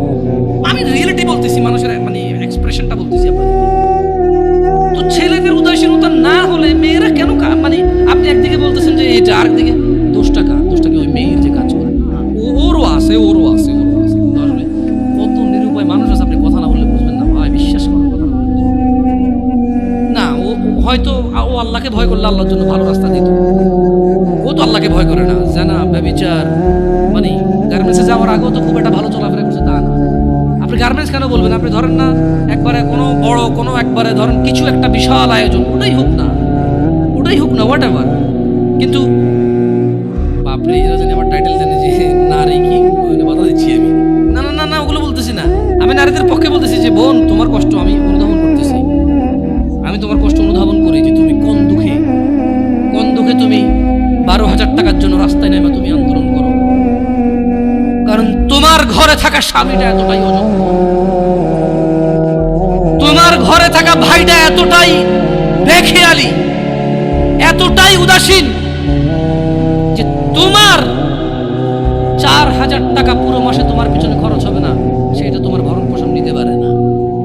সে 8 ঘন্টার জায়গায় 10 ঘন্টা কাজ করতে রাজি নাই, সে দিনে 7 দিন কাজ করতে রাজি নাই। তার বন্ধু বান্ধব লাগবে, তার আড্ডা লাগবে, তার সিগারেট লাগবে, তার মদ লাগবে, তার জুয়া লাগবে, তার ছক্কা লাগবে, তার ক্রিকেট লাগবে, তার ফুটবল লাগবে। এই সবের পিছনে যতটুকু সময় ব্যয় করে, যে কোনো একটা কিছু বাদ দিলে, যারা সিগারেট ধূম পায় তারা শুধু সিগারেটের টাকা দিয়ে বন চলে। এমন বহু যুবক, এমন বহু পুরুষ আছে যারা সিগারেট খায় মাসে 3,000 4,000 টাকার, তাদের বোনরা গার্মেন্টসে কাজ করে। যদি বলে যাবে সিগারেটটা খাওয়া বাদ দিয়ে দিচ্ছে, ওর বোন আর গার্মেন্টসে কাজ করে না। সো কোথাও না কোথাও আমাদের পুরুষদের বেখেয়ালি আছে, খামখেয়ালি আছে, আমাদের উদাসীনতা এবং আমাদের দায়িত্বহীনতাই মূল আমাদের দায়িত্বহীনতা হচ্ছে মূল কাজ। আমার মেয়ে, আমার বোন, আমার স্ত্রী, আমার মা, ওরা বের হয়, আমার অজান্তে বের হয় না, আমি ওদেরকে বাধ্য করেছি, দোষটা আমাদের উপরে আসবে। এমনি তো আল্লাহ নবী সাল্লাল্লাহু আলাইহি ওয়াসাল্লাম বলে নাই যে দাইয়ুস জান্নাতে যাবে না, দাইয়ুস জান্নাতে যাবে না। কেন যাবে না? আজকে আপনি গার্মেন্টসের দোষ দিয়ে লাভ আছে? আজকে আপনি ওই ইট ভাঙার কি ব্রিক ফিল্ডের দোষ দিয়ে লাভ আছে? না, দাইয়ুস জান্নাতে যাবে না। মনে রাখবেন, যুবক অবস্থায় এই জিনিসগুলো নলেজ রাখা ভালো। বিয়ে শাদীর আগে কোন মহিলা যদি বেপরদার কারণে জাহান্নামে যায়, শুধু ও যাবে না, ওর সাথে কেউ না কেউ রিলেটেড থাকে। পুরুষ কুড বি ফাদার, বাপ হইতে পারে, বড় ভাই হইতে পারে, তারপর হচ্ছে স্বামী হতে পারে। যদি ওর জাহান্নামে যাবার রিজনই হয় বেপরদা, বেখোলা, খোলামেলা চলা, মানুষ হাজার রিজনে জাহান্নামে যেতে পারে। আল্লাহ সবাইকে ক্ষমা করুন এবং হিদায়াত দান করুন, আমিন। হাজারটা রিজন আছে জাহান্নামে যাওয়ার, কিন্তু যদি কোনো মহিলা, এমন মহিলা যার বড় ভাই আছে, যার বাপ আছে, যার স্বামী আছে, আর ওদের থাকা অবস্থায় তার এমন একটা অন্যায়ের কারণে তার জাহান্নাম হয়েছে, যে অন্যটা হচ্ছে তার কি খোলামেলা চলাফেরা, তার জেনা বা বিচারের চলাফেরা, তার বেপরদা অশ্লীল চলাফেরা, তাহলে ওই মহিলা একা জাহান্নামে যাবে না, সঙ্গে কাউকে নিয়ে যাবে। এবার যে লোকটা সংশ্লিষ্ট সময়ে দায়িত্ববান ছিল, তাহলে সে যাবে সঙ্গে। খুব সিম্পল লজিক, কিন্তু কান টানলে কি আসে? ওই মহিলা যদি সংশ্লিষ্ট রিজনে যদি জাহান্নামে যায়, সংশ্লিষ্ট সময়ে যে দায়িত্ববান পুরুষ তার অভিভাবকত্বের মধ্যে ছিল, যার উচিত ছিল তার জন্য সামর্থ্য অনুযায়ী জামা কাপড় কিনা, সুন্দর দেখে, সামর্থ্য অনুযায়ী খাবার দাবার ব্যবস্থা করা, তার আর অর্থনৈতিক অবস্থার উপরে ডিপেন্ড করে, সামর্থ্য অনুযায়ী ওর কমফোর্ট জোনে রাখা হোক, সামর্থ্য অনুযায়ী যতটুকু আছে উজাড় করে দেওয়া ওর পিছনে, সংশ্লিষ্ট ব্যক্তিটার জন্য দায়ী থাকে। যদিও ভিন্ন কারণ, এখন টাকা পয়সাই হয়েছে, বিষয়ের জন্য খেয়াল রাখে না, গাড়ি টাড়ি কিনে দিছে, ছোট ছোট জামা কাপড় কিনে দিছে, এগুলো পরে ঘরে এটা বিক্রি করে। তবে আমি ছিলাম যারা কর্মজীবী, যারা নিম্ন কর্মজীবী, তাদের কথা বলছি। যে কোনো অপরাধকে যুবকদের এখন একটা প্রবলেম হচ্ছে, যেটা বুড়োদের মধ্যে ছিল না।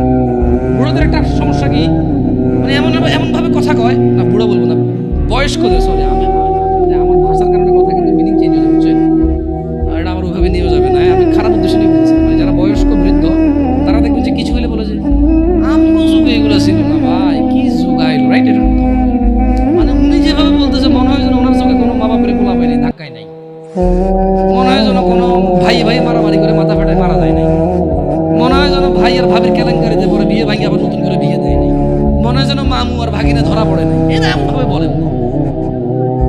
বলে কিনা, এগুলো একটা কথা বয়স্করা বলে। আর জোয়ানরা একটা বিশাল বড় প্রবলেম, যে কোনো প্রবলেমকে সলভ করে, ভাই ডিজিটালাইজেশন, ভাই যোগ বুঝছেন, স্পিড, গতি, ভাই গতি, আপনি বুঝবেন না ভাই। এখন এটাই ট্রেন্ড, এখন চলেই এমনি। হ্যাঁ, মানে জোয়ানদের কথা হচ্ছে ভাই এটা আপনি বুঝবেন, এখন চলেই এমনি ভাই, ধর ভাই আপনি ভাই আগের কথা গেলাম আছে ভাই। হ্যাঁ, আপনি ওরা যাই বলেন, আপনি বলবো যে আগের কথা গেলাম আছে। আর বয়স্ক লোক যে অপরাধে দেখে এমন একটা ভাব করে আমার জন্য আগে ছিল না, ছিল বাট প্রচার কম হয়েছে, প্রচার কম হয়েছে। অবশ্য যে কোনো অপরাধ প্রচার হয়ে গেলে অপরাধ বড় অপরাধ, এটাই বাস্তব কথা। দেখেন, আউযু বিল্লাহি মিনাশ শাইতানির রাজীম, যে কোনো অপরাধকে আধুনিকতার কথা বলে সে মানে ই করা যাবে না, ইগনোর করা যাবে না। কেন? বালিল ইনসানু আলা নাফসিহি বাসীরা, আল্লাহ সুবহানাহু ওয়া তাআলা বলেছে যে বরং মানুষ নানা অজুহাতের অবতারণা করে। কেমন? ওয়ালাউ আলকা, সরি, বালিল ইনসানু আলা নাফসিহি বাসীরা, বরং মানুষ নিজের সম্পর্কে সে নিজেই সম্যক অবগত। কেমন? ওয়ালাউ আলকা মাআযীরা, ওয়ালাউ আলকা মাআযীরা, যদিও সে নানা অজুহাতের অবতারণা করে। এখন মুরব্বীর অজুহাত হচ্ছে যে কি যুগ আইছে, আর জোয়ানের অজুহাত হচ্ছে যে ভাই যুগ আগেরটা নাই, এখন আগের যুগ বাগে গেছে। জোয়ানের যে কোনো প্রবলেম ও বলে আগের যুগ বাগে খাইছে, আর মুরব্বীর যে কোনো প্রবলেম ও বলে যে আরে কি যুব না আইলো। কিন্তু ওই অপরাধ কিন্তু ওরা ছেলে নাতেই আপনি গ্রাম অঞ্চলে, শহরে তো আসলে ওইটা নাই বলে লাভ নেই। গ্রামে তো মনে করেন সবার ঘরে টিভি আছে, কিন্তু আবার ওই যে প্রত্যেকটা দোকানের মোটামুটি একটা করে দোকান আছে, চা, বেশ কিছু দোকান আছে যেখানে চা পরোটা, আর বিশেষ করে সারাদিন 24 ঘন্টা চাটাই চলে ননস্টপ। আর সকালে পরোটা বানায়, বিকেলে পুরি বা কেউ সিঙ্গারা বানায়, আর ডিফারেন্ট কেউ সেমাই রান্না করে, কেউ সুজি পায়েস বানায়, মানে কেউ হালুয়া বানায়, এভাবে এটা দিয়ে চলে। ওই দোকানগুলোতে টেলিভিশনে সারাদিন যেই যুগে যেই গান বাজনা সিনেমা ছিল ওই যুগে ওইটাই চালাইছে ওরা, পিছাই নেই।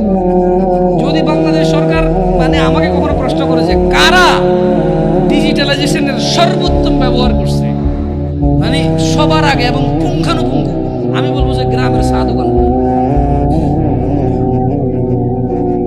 যেই যুগে যেই সিনেমা জট্টক খুইলা মেলা নাচছে, ওই যুগে ওই সিনেমা ওই গান ওগুলোই ওরা চালাইছে ওদের টিভিতে। ওরা কোনোদিন পিছ ভাই সবার আগে ভাই চালাই দিত। বাপ দোকানদারি করে, ছেলে দোকানদারি করে, বাপ ছেলে দুজনের সামনে এইসব ব্যাপার। আর আপনাকে একটা কথা বলি, ওই দোকানের অধিকাংশ কাস্টমার কারা জানেন? যারা বসে বসে সিনেমা নাটক দেখে, অধিকাংশ 30-35 প্লাস মানুষ। কেন 40 প্লাস 50 প্লাসই বেশি? কেন 40-50 প্লাসই বেশি মানুষ? কেন? ছেলে বিদেশ আছে, টাকা পাঠায়, বাপে কাজ করে না, এখন আগে হাল চেষ্টা শুরু করে। এখন ওখানে জোয়ানদের সিরিয়াল কম কেন? কারণ মুরব্বী আছে তো, বুঝতে পারে না, এটা তো শহর না যে হবে তুই কেঠা, তুই কেঠা, গেরাম তো, তুই কেঠা বলে ঘুষে না আমি কে মানে। ওখানে একটা এখনো হিসেব চলে যে চাস্তো চাষা, জ্যাঠতো চাষা, দাদার ভাইয়ের ভাই, দাদার শালার মামু, রিলেশন ওখানে খুব এফেক্ট আনে রাখে, বুঝছেন? আপনি জোয়ান মানুষ দোকানে ঢুকে কয়ে যাবেন যে ও বসে রয়েছে কেন, ওই বেটা সিগারেট খাইব টিভি দেখবো। আর আপনি যখন ঢুকে বসবেন, ওলাটা কার রে? চরম বেয়াদব হইছে। আমগো যখন তো আমরা মুরব্বি দেখলে জুতো হাত বকুর নিচে লয়ে আসছে, এতে দেখি আমি যে চেয়ারে টিভি চাই, জিনিস কিন্তু একটাই, দুজনে চাইতেছে, কিন্তু ও ছোট তো চাইলে সমস্যা, বড় না চাইলে সমস্যা। এটা কিরকম? ছেলে যখন বাপের সামনে সিগারেট খায়, আমার সামনে সিগারেট খায়, বাপে যখন ছেলের সামনে সিগারেট খায়, ফাইন। কাজ কয়টা? কাজ কয়টা? বাপের জন্য ছেলের জন্য গিয়ে গেল না। না, এখন আবার কিছুর উদাহরণ দেব। আপনি বাপ্পাটাকে কি এক মনে করেন? তাহলে মায়ের পায়ের নিচে কেন ছেলের জান্নাত? ভাই ওটা তো ঠিক আছে, কিন্তু অপরাধের ক্ষেত্রে তো সবাই সমান। কারণ অপরাধ তো বাপের সাথে করতেছে না, করতেছে কার সাথে? তো এই হলো যে মানে আমাদের ধরেন আধুনিকতার বলে মিথ্যা সান্ত্বনা দিয়ে সবকিছুকে উড়িয়ে দেওয়া। আল্লাহ সুবহানাহু ওয়া তাআলা কোরআনুল কারীমে আপনারা এই সূরা ওয়াল আদিয়াতি দবহা সূরাটা পারেন কেউ? এই ওয়াল আদিয়াতি দবহা মানে এই সূরার মধ্যে খুব সুন্দর একটা আয়াত আছে। আমি প্রায় যখন মাগরিবের নামাজে এই সূরাটা পড়ি, আমার মানে সুবহানাল্লাহ নিজেকে নিজে দাওয়াত দেওয়া হয়, নিজের ব্যাপারে নিজের উদাসীনতাগুলো ধরা পড়ে। কেন? ওখানে আল্লাহ তাআলা বলছে যে আউযু বিল্লাহি মিনাশ শাইতানির রাজীম, ইন্নাল ইনসানা লিরাব্বিহি লাকানুদ, নিশ্চয়ই মানুষ তার রবের প্রতি বড় আল্লাহ স্বীকৃতি দিচ্ছে, আল্লাহ স্টেটমেন্ট দিচ্ছে, আল্লাহ ঘোষণা দিচ্ছে, আল্লাহ জানিয়ে দিচ্ছে মানুষকে মানুষের স্বভাব। ইন্নাল ইনসান, নিশ্চয়ই মানুষ, লিরব্বিহি, তার রবের প্রতি, লাকানুত, বড়ই অকৃতজ্ঞ, ওয়া ইন্নাহু আলা যালিকা লাশাহীদ, এবং সে যে অকৃতজ্ঞ তার রবের প্রতি, এই কর্মে সে নিজেই সাক্ষী।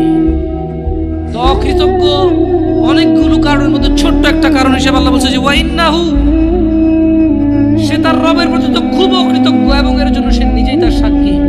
সে অকৃতজ্ঞ তো করে ওয়া ইন্নাহু, আর সে ওয়া ইন্নাহু লিহুব্বিল খায়রি লাশাদীদ, আর ধন সম্পদের প্রতি অবশ্যই সে খুব আসক্ত।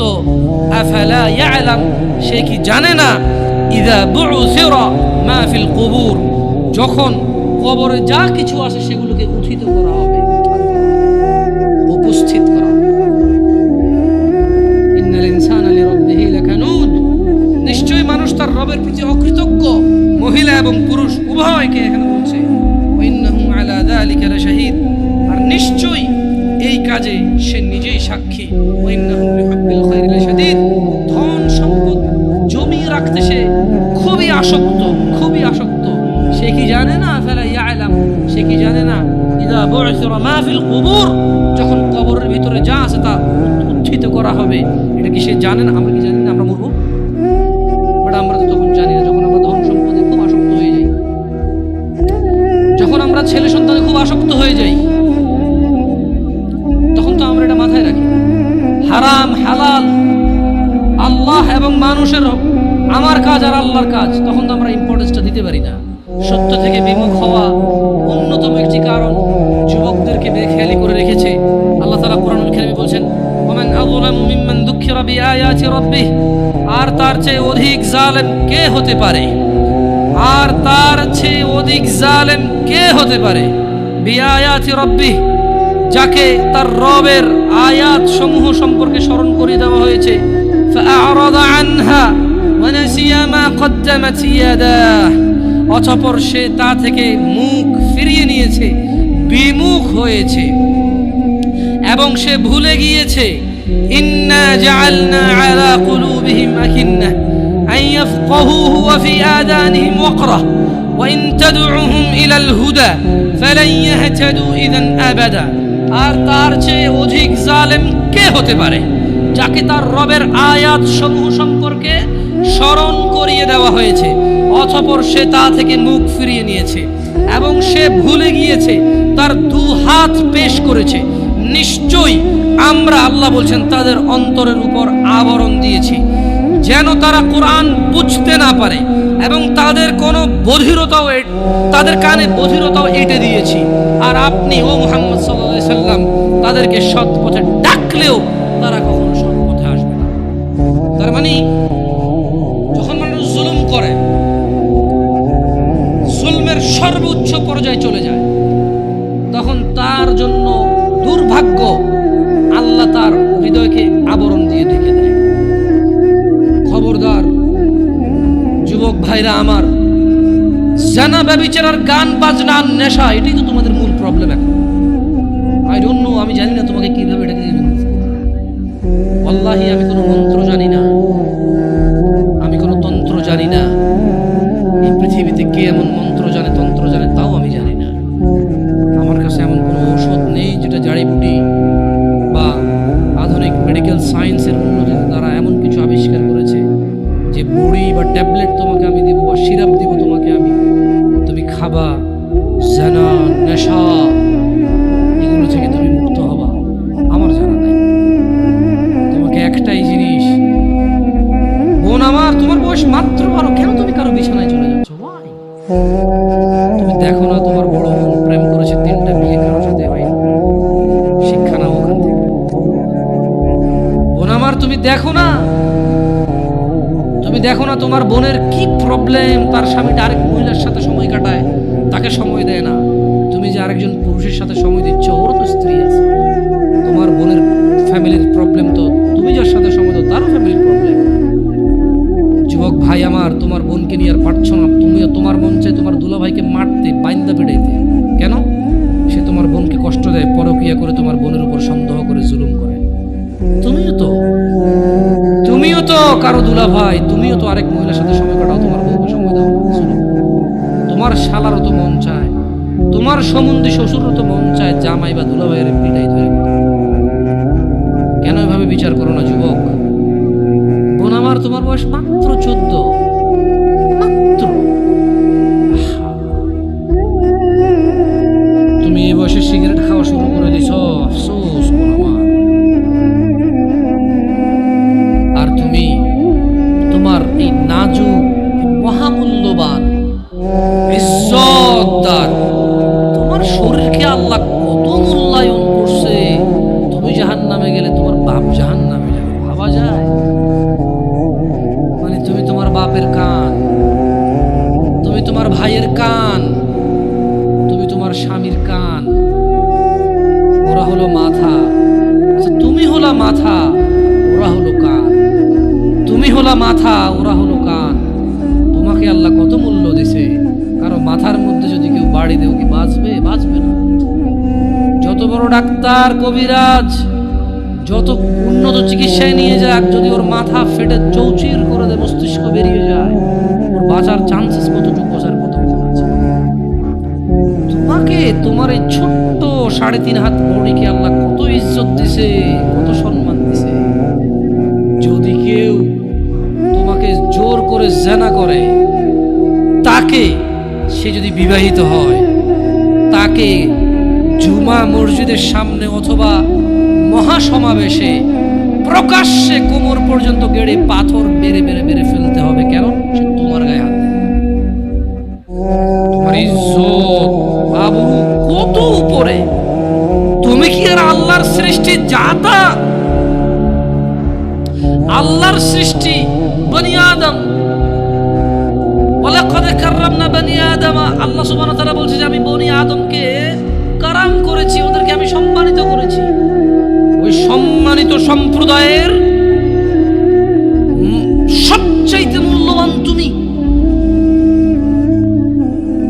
তোমার ব্যাপারে এই যে মানুষগুলো, এই যে পুরুষগুলো, আদম আলাইহিস সালাম ওনার উম্মতের নবী ছিলেন, কিন্তু মুহাম্মদ রাসূলুল্লাহ সাল্লাল্লাহু আলাইহি সাল্লামের উম্মত যত পুরুষ, এইবার সে রাজা মহারাজা, এইবার সে কিছু একটা, সে যদি পুরুষ হয়, সে যদি মুসলিম মনে করে নিজেকে, তাকে তার রাসূল ডেকে বলছে, এই আমার উম্মত যদি তুই নিজেকে মনে করিস, তবে শুন, একজন উত্তম নেক সৎ স্ত্রী দুনিয়াতে যা আসে এর চাইতে বেশি মূল্যবান। তার মানে ওই যে পুরুষ তার কাছে মূল্যবান, যেই পুরুষের কাছে নেক স্ত্রী নেই, সেই পৃথিবীতে ধনী হতে পারবে না। ধন সম্পদ, ধনী দরিদ্র তো কিছুটা কাউন্টার, স্বর্ণ আছে এত ভরি, রূপা আছে এত ভরি, জমি আছে এত বিঘা, গাড়ি আছে এতটা, ব্যাংকে টাকা আছে এতটুকু, কোম্পানির মালিক হলো $10,000 বিলিয়ন, কোম্পানির প্রাইস 2,000 কোটি টাকা কোম্পানির প্রাইস। এভাবে তো দরিদ্র বিল গেটস, ওই যে কি কয় এটাকে, কি আছে আম্বানি টাম্বানি, এভাবে তো ধনী দরিদ্র হিসাব, রাইট? কিন্তু যার কাছে যেদিন বিচার হবে কে ধনী ছিল কে দরিদ্র ছিল, সেদিন যার কাছে নেক স্ত্রী থাকবে না, সে ধনীদের লিস্টে আসতে পারবে। একজনের কাছে যদি পুরো পৃথিবী আর পৃথিবীতে যা আছে, একজনের কাছে যদি পুরো পৃথিবী আর পৃথিবীতে যা আছে সবকিছু থাকে, নেক স্ত্রী না থাকে, আরেকজনের কাছে যদি শুধু নেক স্ত্রী থাকে, এটা বলে প্রমাণ হয় যে নেক স্ত্রী, তাহলে ইসলাম ওকে ধনী বলে, কে দরিদ্র বলে, কে মিসকিন বলে? বেচারা, ও তো লাইফে সুখী না, ও কি বেচারা, আহা ওর মিসকিন বেচারা। তোমাকে কত মূল্য দিছে চিন্তা করছো রাসূল সাল্লাল্লাহু আলাইহি সাল্লাম? তোমাকে এটা, তুমি চাহতা নও, পুরুষ তোমাকে অ্যাচিভ করতে হয়, পাইতে হয়, অর্জন করতে হয়। তোমাকে জাতা পুরুষ তোমাকে অর্জন করতে পারবে না। যে পুরুষ তোমাকে মূল্যায়ন করতে পারবে না, সেই পুরুষ তোমার সতীত্বের খেয়াল রাখতে পারবে না। যেই পুরুষ তোমার মূল্যায়ন করতে পারবে না, সেই পুরুষ তোমার সতীত্বের পরোয়া মর্তবা করতে পারবে না, মূল্যায়ন করতে পারবে না, এটার মর্ম, এটার ইজ্জত, এটার শান্তি সে জানবে না। মিসকিন, বেচারা, বোকা, হতভাগা, পাগল, দরিদ্র, ফকির, জীবনে কিচ্ছু নাই ওর, যার কাছে তুমি নেই। বোন আমার, যার কাছে তুমি নেই তার কাছে পৃথিবীর কোনো সম্পদ নেই। বোন আমার, 12 বছর 15 বছর বয়সে তুমি কেন বিবাহের পূর্বে আরেকজনকে তোমার শরীর ধরতে দাও? আর যুবক ভাই আমার, কি বলিস কি তুই? এই পৃথিবী আর পৃথিবীতে যা আছে এর চেয়ে মূল্যবান হচ্ছে এই মেয়েটা। তো এরকম মূল্যবান একটা জিনিস ওর ধরে ছুঁয়ে তুই ওকে ওর মূল্য কমিয়ে দিবি? এত বড় জুলুম ওর প্রতি তোর। তুই আল্লাহকে ভয় করিস না তাই বলে এতটা এতটা কি বলিস তুই? তুই কি কারো গাড়ির গ্লাস ভাঙছিস জীবনে? না। কেন? ওর লস হবে। তুই কি কোনোদিন কোনো মানুষকে ঘুষে দিছিস? না। কারণ তাহলে ও বেচারা কষ্ট হবে। তুই কি জীবনে কারো পেটে ছুরি ঢুকাই দিছিস? না। ও মরে যাবে, তাহলে ওর ফ্যামিলি ক্ষতিগ্রস্ত, লসে পড়ে যাবে। তুই কি কারো টাকা মারছিস কোনোদিন? না। তাহলে ওর ফ্যামিলি টাকার কারণে কষ্ট পাবে। তাহলে তুই কেন তুই এত ছোট ছোট বিষয়গুলো খেয়াল রাখিস যে আরেকজনের লস হবে? তাহলে তুই এই মেয়েটার জীবনটাকে তুই কি করলি? তুই পুরো পৃথিবী আর পৃথিবীতে যা আছে সবকিছু বিক্রি করলে যে সম্পদ হবে, সবকিছু অর্জন করলে যে অর্জন হবে, এর চাইতে মূল্যবান তুই ওকে সতীত্ব থেকে বের করে নিয়ে আসলি। তুই তোর সামান্য ডিজায়ার ফুলফিল করার জন্য, যেটা আল্লাহ তোর জন্য বৈধ করেছে, কবুল বললে তোর বাপের দোষ, আল্লাহর তো দোষ না, তোর বাপের দোষ, সমাজের তো দোষ না। তোর বাপ তোকে বিয়ে করে না ভাই আমার, ভাই আমার। তোর বাপ মনে করে তুই ছোট, 18 বছর বয়স তোর। তোর বাপ মনে করে তোর বাপ 16 বছর বয়সে হস্তমৈথুন করছে, তোর 22 বছর, তুই এখনো ছোট, নুনু খাস, দুধু খাস। তোর বাপের অজ্ঞতা, ইসলামের দোষ দিবি কেন তুই এটা? তোর বাপ 13 বছর বয়সে চাস্তবন জাতবন নিয়ে পালাই গেছে, এরপরে সবাই মিলে ধরে আনছে। এরপরে তোর বাপের তোর দাদারা বলছে কলিযুগ, কলিযুগ শেষ হয়ে গেছে। 20 বছর আগের কথা বলতেছি।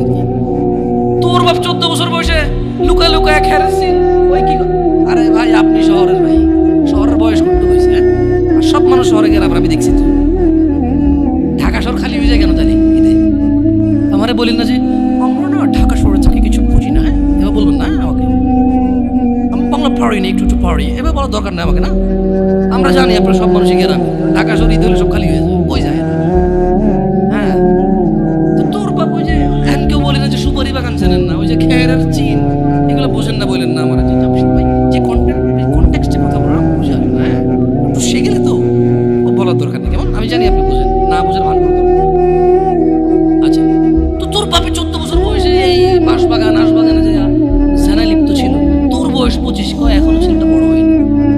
তো তোর ইসলামের এখানে তোর বাপের, তোর জান্নাতের প্রতি পরোয়া নেই, তোর টাকার প্রতি পরোয়া আছে। তোর বাপ তোর জান্নাত সেভ করতে চায় না, তোকে নাকি ভালোবাসে। তোর বাপ তোর ইজ্জতের পরোয়া করে না, তোকে নাকি ভালোবাসে। তুই নাকি ভালো মানুষ। পৃথিবী আর পৃথিবীর সবচেয়ে সম্পদশালী জিনিসটাকে শুধু একটা এই মুখে মুখে চুমু দিয়ে একটা ওই যে এভাবে ছবি তুলেছে,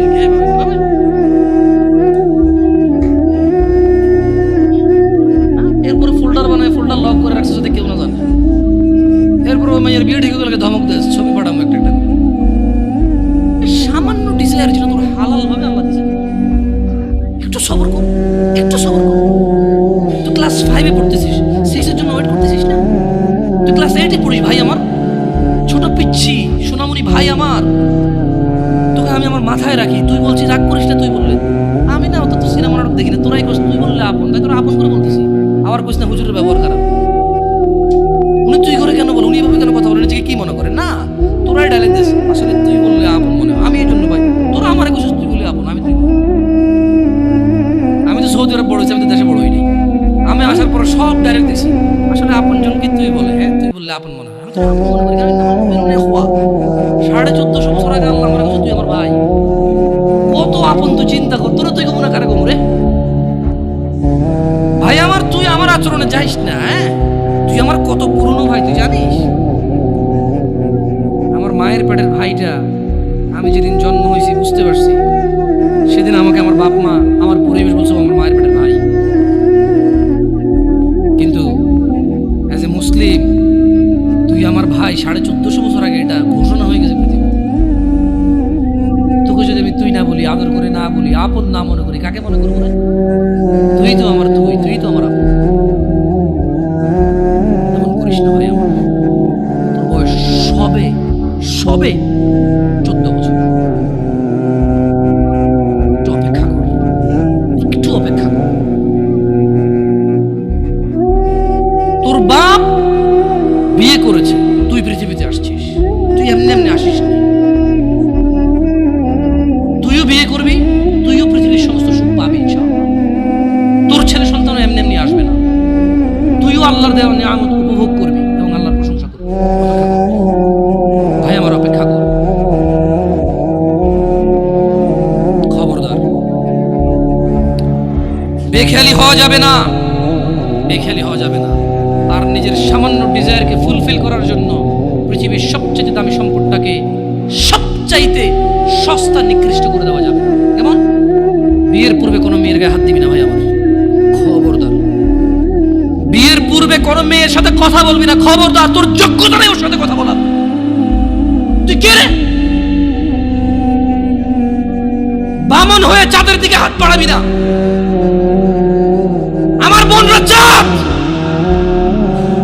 আল্লাহই যেদিন ইসলামী শাসন আসবে, যেদিন ইমাম মেহেদী আসবে, যেদিন ঈসা আলাইহিস সালাম আবার আসবে, ওনার বন্দরের উপর যারা হাত দেবে উনি হাত কেটে ফেলবে। তুই বামন হয়ে চাঁদের দিকে হাত বাড়াইস না। আমার বোনরা চাঁদ। ইসলাম মেয়েদেরকে চাঁদ বলেছে আর তোকে বামন বলেছে বেটা। তুই বেটা ছেঁড়া খাতায় শুয়ে লাখ টাকার স্বপ্ন দেখিস, বিয়ের আগে মেয়ের গায়ে হাত দিস। তোর সাহস কত? তোর সাহস কত? তুই জানিস না মুহাম্মদ সাল্লাল্লাহু আলাইহি সাল্লাম বলছে নেক স্ত্রী দুনিয়াতে যা আছে ওর চেয়ে বেশি উত্তম। তুই কি করে ওর গায়ে হাত দিস বিয়ের আগে? তোর সেই যোগ্যতা আছে বল? তোকে আল্লাহ জাহান্নামে ফেলবে, তোকে আল্লাহ জ্বলন্ত আগুনে নিক্ষিপ্ত করবে, তোর শরীর পচবে, তোর শরীরের গন্ধে জাহান্নামীরা থাকতে পারবে না। তোকে এত নিকৃষ্ট শাস্তি কেন? কারণ তুই এত বড় জঘন্য কাজে লিপ্ত হয়েছিস। আমারে বুঝাস না মেয়েরা খারাপ, মেয়েরা খারাপ। আমি তো এত খারাপ দেখি না। তুই কোথায় তো খারাপ দেখিস? আমি তো দেখি তুই বেটা টেনে পড়িস মাত্র। তোকে আমি ছোট করে দেখছি না বেটা। তুমি বের হও, ছবি পাঠা নাহলে হাত কেটে ফেলবো আমি। দেখো আমি বিষের বোতল নিয়ে আসি, ছবি পাঠাও। তুই বেটা আমার বোনটাকে বেটা ফুসলেছিস বেটা। ফাজিল। মেয়েরা খারাপ, মেয়েদের খারাপের কারণে দুনিয়া তুই কে রে? তুই কি মেয়েরা খারাপ? শোন, আমাদের গ্রামে প্রবাদ আছে, ধর্মীয় কথা না এটা। এখন যেটা বলছি এটা প্রবাদ, এটা ধর্মীয় কথা না। কোনো মেয়ের দেখবেন হাঁটুর উপরে কাপড় ওঠে আর নামে না বেটা। তুই উঠেছিস হাঁটুর উপরে কাপড়, ও উঠায়নি। হাঁটু পর্যন্ত তুই উঠেছিস আর এখন সে নামাচ্ছে না। তুই মনে করিস তুই বেঁচে গেছিস না? তুই মনে করিস তুই জিনাই জেনা না? না বেটা, ও তোর সাথে জেনা করেছে, এরপরে তোকে বাদ দিয়ে আরেকজনের সাথে করবে, আরেকজনের সাথে। আর তুই সূচনা, তুই ওকে শিখাইছিস এটা। সবগুলো তোর উপরে। তুই নিজের ছোট পাপিষ্ট মনে করিস না? তুই মনে করিস কি হয়েছে, আমি তো একটা চুমাই নিছি। আমি তোকে বলছি ছবি তুলে পাঠাও, টয়লেটে যাও, ব্লাউজ খুলে ছবি তুলে পাঠাও, জামা খুলে যাও। আল্লাহ তোকে হিদায়াত দিকে আমিন। ভয় পা, ভয় পা, আল্লাহকে ভয় পা ছোট ভাই আমার। সবাই বুড়া হয়ে মরে না, বহু মানুষ যৌবন্ত অবস্থায় মরে যায়। ছোট ভাই আমার, তোর ঘরে বোন আছে, ভয় পা, আল্লাহকে ভয় পা। তুই এত বড় অপরাধে লিপ্ত হইস না। তুই মেয়েদের হাঁটু পর্যন্ত কাপড় তুলিস না, খবরদার, খবরদার, তুই এটা করিস না। মানুষ তো বেশি নাই, তারপর আলহামদুলিল্লাহ সবাই যেহেতু ঘরোয়া পরিবেশে। বলেন তো কোনো মেয়ে, আপনার বয়স তখন 16 বছর ছিল আর কি। আচ্ছা যান, কোনো একটা 14 থেকে 18 বছরের মেয়ে আপনাকে বলছে চলো আমরা একসাথে থাকি, 1 লাখ একটা পাবি না, 1 লাখ। আমি বলে দিচ্ছি, চ্যালেঞ্জ হলে আসিও তুমি। মেয়েরা প্রেম হারাম ইসলামে, ইসলামী বিয়ের পূর্বে সম্পর্কই হারাম। কিন্তু এর মধ্যেও কোনো মেয়ে ছেলেকে বলে না কিস করে, আমাকে একটা তোমার লুঙ্গি খুলে ছবি পাঠাও, বলে না। প্রত্যেকটা ছেলে বলে, এভরি সিঙ্গেল ছেলে বলে।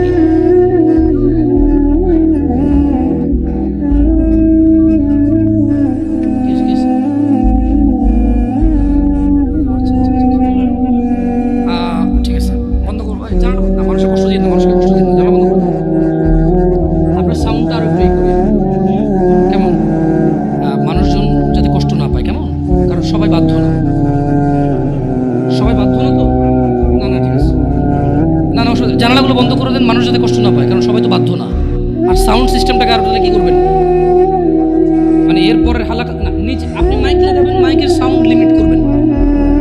আপনি দেখেন এটা তো টেকনোলজিক্যাল ব্যাপার, রাইট? আমি আপনাদেরকে অনুরোধ করবো, এরপরে আরও অনেকেই আসবে, রাইট? প্রতি মাসেই হয়তো আসে। আপনাদের যেখানে যেখানে যারা যারা বসে সংশ্লিষ্ট ওই এরিয়াতে যাতে সাউন্ডটা সীমাবদ্ধ থাকে। নিচতলায় তো আর এখানকার সাউন্ড যাবে না, নিচতলায় আলাদা একটা সাউন্ড ওই যে লাগাই দেন, মাইক্রোফোন লাগাই দেন, মানে স্পিকার, সরি। নিচতলায় কি আরেকটা, আর মাটিতে বাড়ি দিলে কে যেতে ওঠে, ওটা তো হয়। যাই হোক, তো তোমরা এই অন্যায়টা করবে না। আর যদি তোমাদের মনে হয় যে না, তোমাদেরকে কোনো 16 বছরের 17 বছরের যুবতী মেয়ে বলছে যে মানে আজে বাজে অফার করছে, আমাকে বলিও।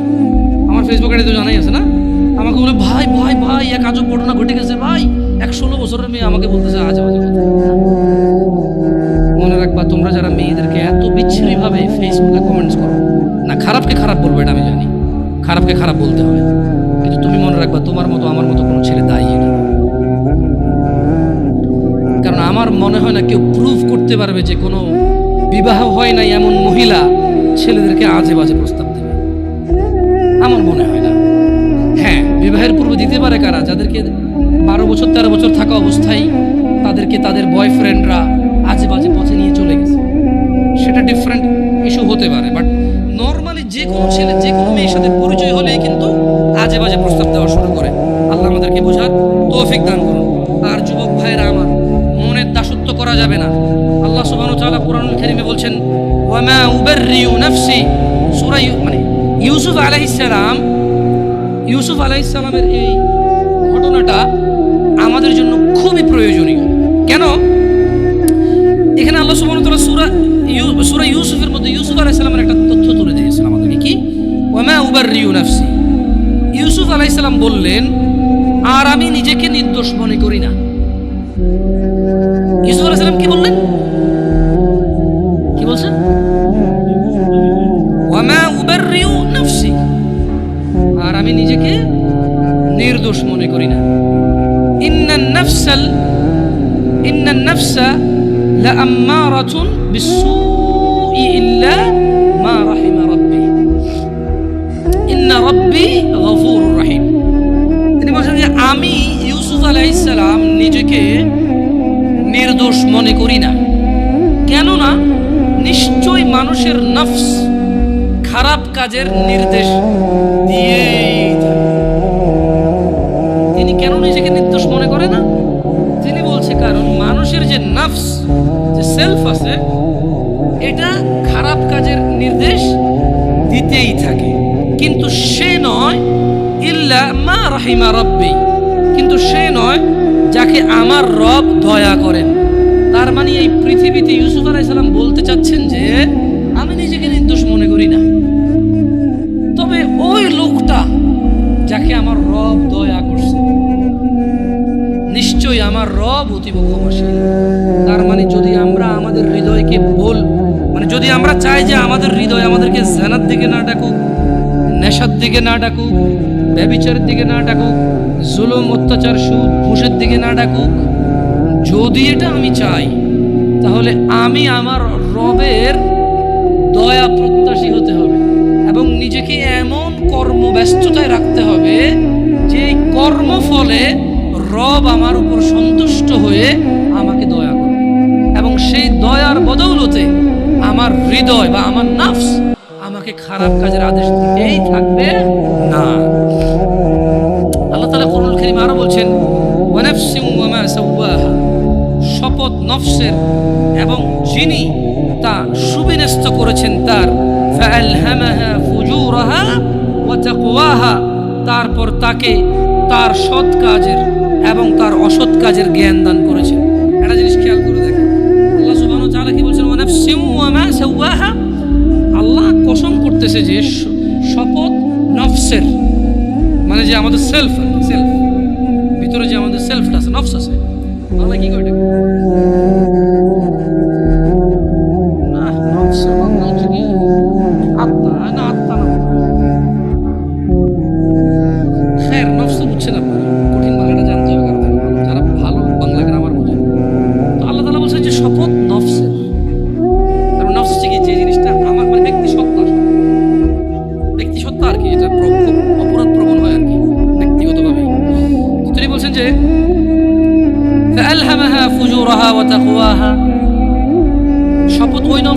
যে নফসকে আল্লাহ তাআলা সৎ কাজ এবং অসৎ কাজের জ্ঞান দেন। তার মানে আমরা বলতে পারবো না যে আমরা যে অসৎ কাজ করি আমরা নির্দোষ, কারণ আল্লাহ তো এটা আমাদেরকে কি দিছে? জ্ঞান দিছে কোনটা ভালো কোনটা খারাপ। কদ আফলাহা মান যাক্কাহা, সুতরাং সেই সফল কাম হয়েছে যে নিজেকে পবিত্র করেছে। ওয়া কদ খাবা মান দাসসাহা, আর সেই ব্যর্থ হয়েছে যে নিজেকে কলুষিত করেছে। আল্লাহর সফলতা মানে হচ্ছে যে জান্নাতে গেছে তাকে আল্লাহ সফল বলেছে, যে জাহান্নামে যাবে তাকে আল্লাহ ব্যর্থ বলে। কেমন? এখানে সফলতা মানে পরীক্ষায় পাস না, অধিক উপার্জনের অধিকারী হওয়া, অনেক বেশি রিজিক থাকা, দু তিনটা বিয়ে করে ফেলা, গাড়ি বাড়ি থাকা, ভোটে দাঁড়িয়ে পাশ হয়ে যাওয়া, অথবা এলাকার মসজিদের সভাপতি হয়ে যাওয়াকে সফলতা বলে না। আল্লাহ সুবহানাহু ওয়া তাআলা যখন কোনো সফল কাম কাউকে বলে, আল্লাহ এটা মিন করে, এবং এটাই মূল উদ্দেশ্য যে সফল মানে হচ্ছে জান্নাতি। সফল মানে কি? যে লোক জান্নাতে যায় নাই সে সফল হয় নাই, যে লোক জাহান্নামে গেছে সে সফল হয় নাই, সে ক্ষতিগ্রস্ত হয়ে গেছে। কেমন? এটা আমাদেরকে খেয়াল রাখতে হবে আমার ভাইয়েরা। আমাদের নফসের প্রতি আমাদের দুর্বলতা থাকবে, এটা ন্যাচারাল বিষয়।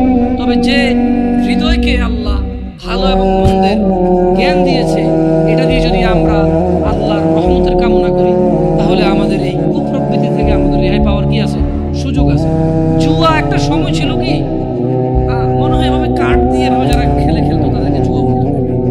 ভেবে ওইটাই একমাত্র জুয়া বলে মানুষ জানতো, যেখানে মানুষ হয়তো নিঃস্ব হয়ে যেত। কেউ ইভেন কেউ এরকম আছে যে বউ পর্যন্ত দিয়ে দিচ্ছে বাজিতে, যে এরপরে হারলে কি। আসলে বিবেক বুদ্ধি বিকৃত হয়ে যায়। তো আপনি এখন বলতে পারেন যে জামশেদ ভাই কি বলেন, কোনো মানুষ কি তার বউকে আরেকজনকে দিয়ে দেবে জুয়া খেলে? এরকম নিচে নামবে?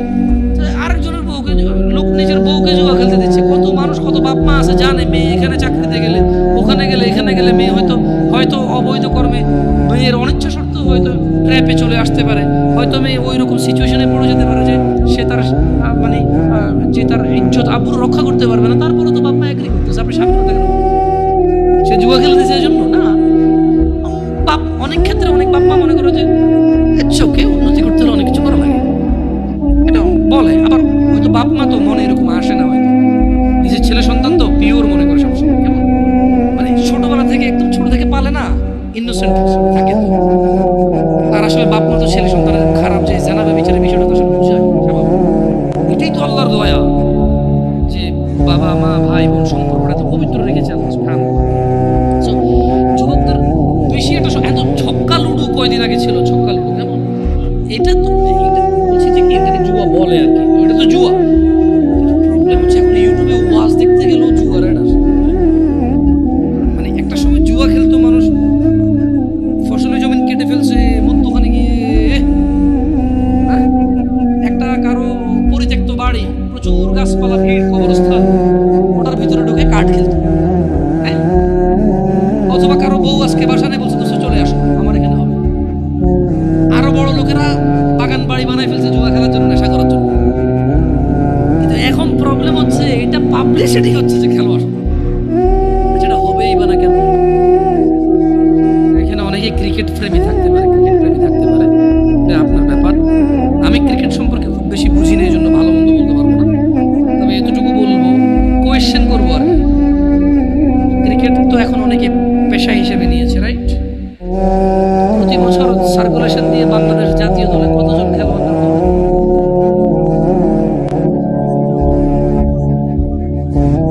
100 মনে হয় না। 100 খেলোয়াড় তো নিয়োগ হয় না। 16 কোটি মানুষ কিন্তু উদ্বুদ্ধ হয়ে খেলাতে। অমুকে গাড়ি করে ফেলছে ক্রিকেট খেলে, তমুকে বাড়ি করে ফেলছে ক্রিকেট খেলে, অমুকে সারা দেশে চিনে গেছে, অমুক সেলিব্রিটি হয়ে গেছে, রাইট? একটা দেশের যারা দেশের অর্থনীতি নিয়ে কাজ করে, আমি জানি না ওনারা কি চিন্তা করে আল্লাহু আলাম, হয়তো তাদের চিন্তা আরো বেটার, হয়তো আমার অল্প জ্ঞানে বুঝে আসে না, তাই আমি ওনাদের দোষ দেবো না। তবে আমার অবুঝ মনে প্রশ্ন জাগে, 50 জন মানুষ নিয়োগ হয় না একটা চাকরিতে? পুরো বছরে 365 দিনে 50 জন মানুষ চাকরি করার সুযোগ নেই, কিন্তু পুরো রাষ্ট্রের মানুষ এটাতে পরিশ্রম করে, শেখে। আর তুমি বলবো যে ভাই খেলাধুলা এটা আসলে মনকে তৃপ্তি দেয়, এটা যদি শুধুই এক্সারসাইজ আর টাইম পাস হইতো তাহলে এত সিরিয়াসলি কেন পোলাপান স্কুল কামাই করে এটা গেলে? যদি এটা শুধুই টাইম পাস আর এনজয় হইতো তাহলে আরো এই যে বাজি টাজি এগুলো কেন হবে? আর নতুন করে তো এগুলো দেখি হাতের মধ্যে রবার নেয়, দুই বন্ধু মুখের মধ্যে বাঁশি ঢুকাই দেয়, এইভাবে রবার টান দিয়ে আমার বাঁশি বাজতে হেরে গেছে। দেখছো ওটাও খেলা, তো খেলা তো বহু। আমরা ক্রিকেট খেলাকে যখন আমরা অত প্রমোট করি না, বা ক্রিকেট না যত খেলা যেটা 10-12 জনে খেলে এদের এক্সারসাইজ হয়, বাকিরা শুধু ঘন্টার পর ঘন্টা ওয়েস্ট হচ্ছে। আমি ক্রিকেট বলবো না কারণ আমার দরকার নেই নাম দেওয়ার, আসলে খেলা অনেক রকম হইতে পারে। আমরা যখন এই জিনিসগুলোকে আমি বলবো যে যখন মানে এটাকে যখন আমরা প্রমোট করি না, অনেকে ভুল বোঝে যে আমরা সেকেলে মানুষ বুঝি না, ওরা একটু টাইম পাস করে না। এটা শুধু টাইম পাস হলে এরকম বলতাম না। আমাদের আপত্তি লাগে কোন জায়গাগুলোতে, যখন 11 জন বা 20 জন 22 জনে খেলে, 11 কোটি 20 কোটি মানুষ পুরো পৃথিবীতে যখন ইন্টারন্যাশনাল ভাবে হয়, তখন বিলিয়ন্স মানুষ যখন বসে বসে এটা 1 ঘন্টা দেখলে 1 বিলিয়ন ঘন্টা, 24 ঘন্টা একদিন অফিসিয়াল ডিউটি মানুষের 8 ঘন্টা হলে কত লক্ষ কোটি শ্রম বাজার নষ্ট হয়েছে। 8 জন মানুষ যদি 1 ঘন্টা দেখে, একজন মানুষ একদিন কাজ করলে যা উপার্জন করে রাষ্ট্র সম্পদ।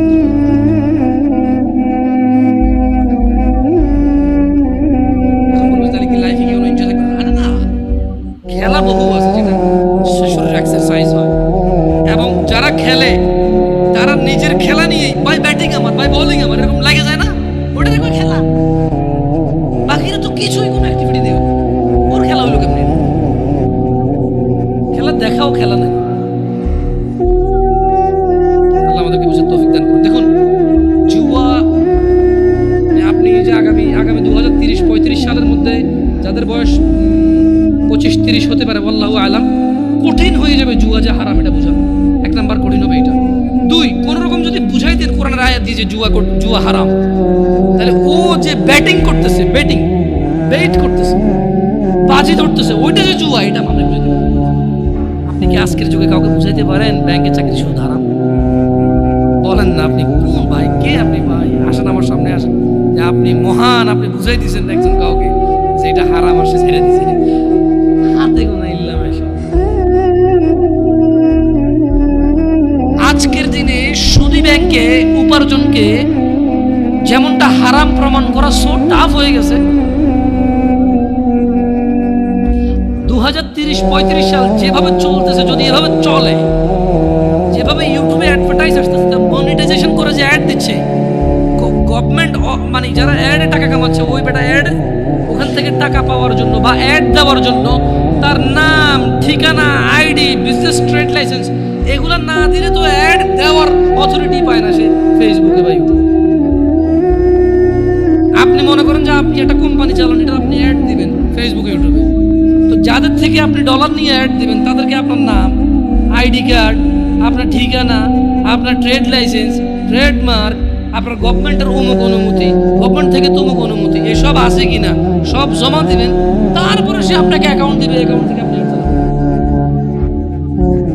তো এই যে জুয়ার যে বেটিং এর অ্যাডগুলো হয়, হ্যাঁ টেকনোলজি যেহেতু অনেক উন্নত, গভর্নমেন্ট এক এক দেশের এক এক রকম পাওয়ার রাখে, দেখা যাচ্ছে অনেকে বিদেশ থেকে এগুলো ছাড়ে। হ্যাঁ, তখন তো আর আসলে বাংলাদেশ সরকারের কিছু করার থাকে না, থাকে। আমি বলতেছি না যে কি করে, আমি বলছি যে কত আসলে হারাম পথের যে কত পথ আছে, তিনি বোনরা ওরা বুঝবে কিনা জিনিসগুলো আমি বুঝতেছি না, আউট অফ কনটেক্সট কিনা, বাট এটা কিন্তু রিলেভেন্ট। যদি গভর্নমেন্ট এই জুয়ার অ্যাড নিয়ে কাজ না করে, যদি বাবা মা এই জুয়ার বেটিং এর অ্যাড, মানে বাজি ধরার অ্যাড গুলো যদি বন্ধ না করে, তাহলে 30-35 সালে আজকের দিনে আপনি যেমন বুঝাতে পারেন না যে ব্যাংকে উপার্জন করলে সুদী উপার্জন হলে এটা হারাম, আপনি যেমন বুঝাইতে পারেন না আগামী 35 সালে আরো বেশি লাগতে পারে, আগেও হয়ে যেতে পারে, আমি তো আর গণক না যে কয়ে দেবেন, এটা আন্দাজ করে বলা আর কি, এটা তো একদম অ্যাকুরেসি নাই এটা। কেমন যদি এটা হয় তাহলে জুয়া হারাম মাইনে নেবে সবাই, কিন্তু বাজি ধরা যে জুয়া কেউ মানবে না। আল্লাহি আমার ভয় হয় প্রত্যেক মুসলিম সুদ হারাম মেনে নেয়, ব্যাংকে সুদী ব্যাংকে কাজ করলে যে সুদ হয় কেউ মানে না। আজকে যদি এগুলোকে না থামানো হয়, আমরা যদি আমাদের ছেলে সন্তানকে না বুঝাই, ভাই বোনদেরকে না বুঝাই, তাহলে জুয়া খেলা হারাম আমরা বুঝাইতে পারবো, কিন্তু বাজি ধরে যে জুয়া এটা আমরা বুঝাইতে পারবো। আল্লাহ আমাদেরকে বোঝার তৌফিক দান করুন। আল্লাহ তাআলা কোরআন কারীমে বলছে, ইয়া আইয়ুহাল্লাযীনা আমানু, হে হে তোমরা যারা ঈমান এনেছো, ইন্নামাল খামরু ওয়াল মাইসির ওয়াল আনসাব ওয়াল আজলাম রিজসুম মিন আমালিশ শাইতান ফাজতানিবুহু লাআল্লাকুম তুফলিহুন। হে মুমিনগণ, তার মানে এখানে স্পেশালি যারা দাবি করে যে আমি মুসলমান তাকে বলা হচ্ছে, তুমি কি মুসলমান? তাহলে শুনে নাও, এই কাজগুলো তুমি করতে পারবে না। কোন কাজগুলো করতে পারবে না? তুমি যদি মুসলমান হইতে হয়, এগুলো হচ্ছে কি? ইন্নামাল খামরু ওয়াল মাইসির ওয়াল আনসাব ওয়াল আজলাম রিজসুম মিন আমালিশ শাইতান। নিশ্চয়ই নেশা জাতীয় দ্রব্য, এবার এটা হতে পারে ইয়াবা, ফেন্সিডিল, হিরোইন, গাঁজা, সিগারেট, যেটা নেশা হয়। কেন আমি তো আর সব কিছুর নাম জানি না, ডিফারেন্ট ডিফারেন্ট নামই আসতে পারে। লিকুইড হতে পারে, পাউডার হতে পারে, ভাত দিয়ে খাই হতে পারে, পানিতে গুলা খাই হতে পারে, চাপায় চাপায় খাই, চুষে চুষে খাই, যেমন খাই খাই হইতে পারে, অথবা কেউ ঘ্রাণ নিচ্ছে। এমন যেভাবেই খায়, যেটা নেশা, যেটা কি নেশা। আল্লাহ বলছে যে তুমি মুসলিম, তবে তুমি শুনে নাও, নিশ্চয়ই নেশা, জুয়া মানে এই যে বাজি ধরাটা, হ্যাঁ, মূর্তি পূজা, পূজার বেধি ও ভাগ্য নির্ণয়, মানে গণকের কাছে যারা যায়, কেমন এই ভাগ্য নির্ণয় করার স্বর কেবল ঘৃণার বস্তু, শয়তানের কাজ। জুয়া খেললো যে শয়তানি করলো সে, মদ খেলো যে শয়তানি করলো সে, গণকের কাছে গেল যে শয়তানি করলো সে, এগুলো শয়তানের কাজ। আল্লাহ তাআলা বলছে যে তুমি যদি মুসলমান হও, ফাজতানিবুহু, কাজেই তুমি এটা থেকে কি করো? নিজেকে বিরত রাখো। কেমন কাজে? তোমরা সেগুলো বর্জন করো, লাআল্লাকুম তুফলিহুন, যাতে করে তোমরা সফল হও। তার মানে যদি কেউ জান্নাতে যেতে চায়, সে জুয়া খেলতে পারবে না, নেশা করতে পারবে না, গণকের কাছে যেতে পারবে না। আরো হাজার নিষেধ আছে, এগুলো খুব ভ্যালুয়েবল নিষেধাজ্ঞা, যেগুলো আপনাকে জান্নাত থেকে বিমুখ করে দেবে। জিনা ব্যভিচার যদি সলভ হয়ে যায়, আমি বরঞ্চ বয়স্কদের চাইতে যুবকদের অপরাধ কম দেখি। আমি পার্সোনালি বয়স্কদের চাইতে যুবকদের অপরাধ কম দেখি, কিন্তু এই বয়স্ক অপরাধীগুলাই যুবক অবস্থায় ভালো ছিল। আজকের এই যুবক ভালো ছেলেগুলাই বয়স্ক হয়ে খারাপ হয়ে যাচ্ছে। আমি শুধু ইয়াংদের মধ্যে জিনার প্রবলেমটা বেশি পেয়েছি, আর নেশা, জিনার। কিন্তু যারা মিডল এজ, তারা ঘুষ খায়, জায়গা জমি নিয়ে মিশা কথা কয়, কাজকর্মে ফাঁকি দেয়, মা বাপের সাথে প্রচুর অবহেলা এবং প্রচুর ইগনোর করে বাবা মাকে। নিজের উপার্জনটা শুধু নিজের মনে করে, বউর বাচ্চার মনে করে, বাপ মায়ের মনে করে না। বাপ মাকে ভাগ করে দেয়, যে 4 ভাই আছি, আমি কেন একা করব? তোমার মেয়ে শহরের ওই ফ্ল্যাট পাইছে, আমি কি একা পাইছি? এটা আমি যুবকদের চাইতে মিড এজ এবং বড় এজের পুরুষদের অপরাধ বেশি দেখি। ওয়াল্লাহি আমার যুবক ভাই এবং যুবক বোন, এরা যদি নিজেকে জিনা থেকে সরাই নিয়ে আসতে পারে, সুবহানাল্লাহ সুবহানাল্লাহ, ওরা পৃথিবীর উন্নত চরিত্রের অধিকারী হতে পারে। কারণ ওরা এখনো ঘুষ খাওয়ার সুযোগ আসে নাই, খায় না। যে নিজেকে জিনা থেকে বাঁচাবে, সে ঘুষ থেকেও বাঁচাবে। সিম্পল কথা না? দেখো যুবক ভাইরা আমার, আমাদের রব বলেছেন মুহাম্মদ সাল্লাল্লাহু আলাইহি ওয়াসাল্লামকে, কুল, হে নবী বলে দিন, ইন্নামা হাররামা রাব্বিয়াল ফাওয়াহিশ, নিশ্চয়ই আমার রব হারাম করেছে অশ্লীলতাকে, মা যাহারা মিনহা ওয়া মা বাতান, যা প্রকাশ্যে এবং গোপনীয়তায়। মানে যেটা তুমি ফেসবুকে প্রেমিকার ছবি ছেড়ে দাও, বা যেই মেয়ে নিজেই নিজের ছবি ছেড়ে দেয়, বা যেই ছেলে তার মা বা বউয়ের ছবি ছেড়ে দেয়, মানে এইগুলো প্রকাশ্য অপরাধ। যে কোনো কর্নারের দোকানে তালতলা, আমতলা, জামতলা থেকে একদম জনসম্মুখে বসে বসে সিনেমা নাটক দেখে, ওটা হচ্ছে প্রকাশ্য অপরাধ, প্রকাশ্য অশ্লীলতা। যে বসে বসে নিজে মোবাইলে দেখে, এটা হচ্ছে গোপনে অপরাধ, গোপনে অশ্লীলতা। তো আল্লাহ তাআলা বলছেন যে হে নবী আপনি বলে দিন, নিশ্চয়ই আমার রব নিষেধ করেছেন এমন অশ্লীলতাকে, যেটা প্রকাশ্যে এবং যেটা অপ্রকাশ্যে বা গোপনে। ওয়া আন তাকুলু আলাল্লাহি মা লা তা'লামুন, আর তিনি নিষেধ করেছেন, হারাম করেছেন আল্লাহ সম্বন্ধে এমন কিছু বলা যেটা সম্পর্কে তোমার কোনো কি নেই, ধারণা নেই। দেখুন যুবক ভাই ও বোনরা আমার, আন আবি হুরায়রা রাদিয়াল্লাহু আনহু قال قال النبي صلى الله عليه وسلم لا يزني الزاني حين يزني وهو مؤمن, নিশ্চয় কোন জিনাকারী যখন জিনা করে, জিনা অবস্থায় তার ঈমান থাকে না, সে বেঈমান থাকে তখন। ওয়ালা ইয়াশরাবুল খামরা হিনা ইয়াশরাবু ওয়া হুয়া মুমিন, এবং কোন নেশাগ্রস্ত ব্যক্তি যখন সে নেশা করে, তখন সে মুমিন অবস্থায় থাকে না। কেমন এই জিনিসটা আমাদের খুবই খুবই গুরুত্ব দিয়ে কেউ জানা করে, মুহাম্মদ সাল্লাল্লাহু আলাইহি ওয়াসাল্লাম বলছেন যে তখন তার ঈমান থাকে না। যখন কেউ নেশা করে, গাঁজা টানে, গাঁজা, হ্যাঁ, যখন কেউ গাঁজা টানে, যখন কেউ মদ পান করে, তখন তার ঈমান তার সঙ্গে থাকে না। এইটা খুবই বিপজ্জনক সিচুয়েশন। ওই অবস্থায় যদি কেউ মারা যায়, তাহলে সেই একেবারে সোজা ঈমান ছাড়া মরে গেল। আর যে ঈমান ছাড়া মরে গেল, তার হিসাব ছাড়া জাহান্নাম হয়ে যাবে। যে ঈমান ছাড়া মরে গেল, তার হিসাব ছাড়া জাহান্নাম হয়ে যাবে। যে ঈমান নিয়ে মরল, তার হিসাব হয়ে ফয়সালা হবে। যে ঈমান ছাড়া মরে গেল, বেঈমানের হিসাব একটাই, সে জাহান্নামী। যে আল্লাহ এবং তার রাসূলের প্রতি ঈমান রাখে না, আখিরাতের প্রতি ঈমান রাখে না, যে বেঈমানি করে আল্লাহর সাথে, তার বিধান হচ্ছে সে চিরস্থায়ী জাহান্নামী হয়। কেমন? এটা খুব ইম্পর্টেন্ট এই হাদিসটার ব্যাপারটা। ওয়ালা ইয়াসরিকু হিনা ইয়াসরিকু ওয়া হুয়া মুমিন। কোন চোর চুরি করা অবস্থায় ঈমানদার থাকে না। ঘুষখোর যখন ঘুষ নেয়, তার ঈমান চলে যায়। ঘুষখোর যখন ঘুষ নেয়, তখন তার ঈমান থাকে না। কাউকে বাধ্য করে কারো ট্রাক থেকে মাল নামায় ফেলে, যে ট্রাকের ড্রাইভার যখন 13 লিটার তেল 2 লিটার বের করে চুরি করে 11 লিটারের স্লিপকে যখন 13 লিটার লেখে, তখন তার ঈমানটা চলে যায়। ওই অবস্থায় সে মুমিন থাকে না। যখন কোনো কর্মজীবী মানুষকে বলেছে তুমি এই কাজটা করবা, সে কাজ করে, বিশ্রামের প্রয়োজনে বিশ্রাম করে, কিন্তু সে কাজ করে, বিশ্রাম করে।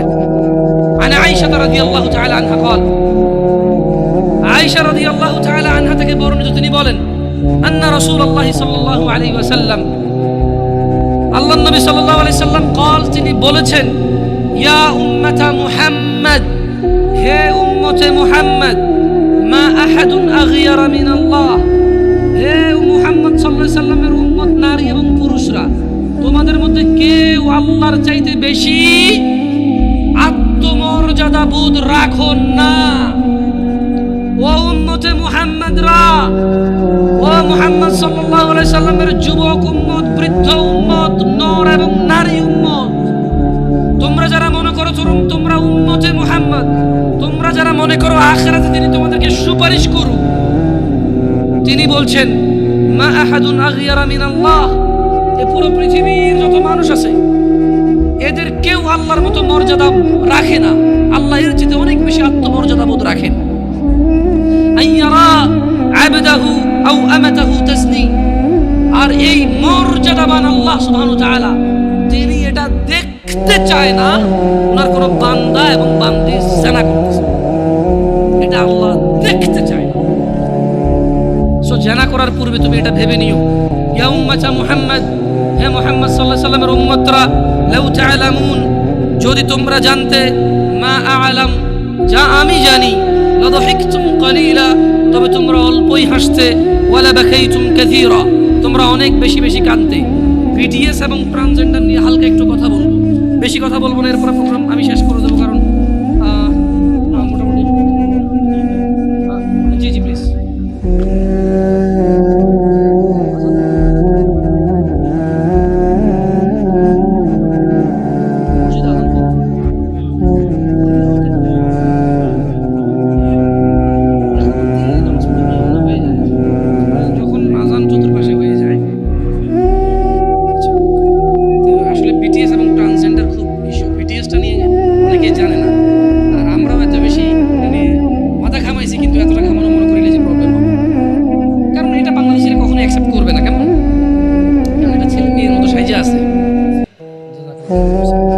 একটা ছেলে কাপড় পরছে বা লিপস্টিক দিছে, এটা একটা বিকৃত মন মানসিকতার কাজ।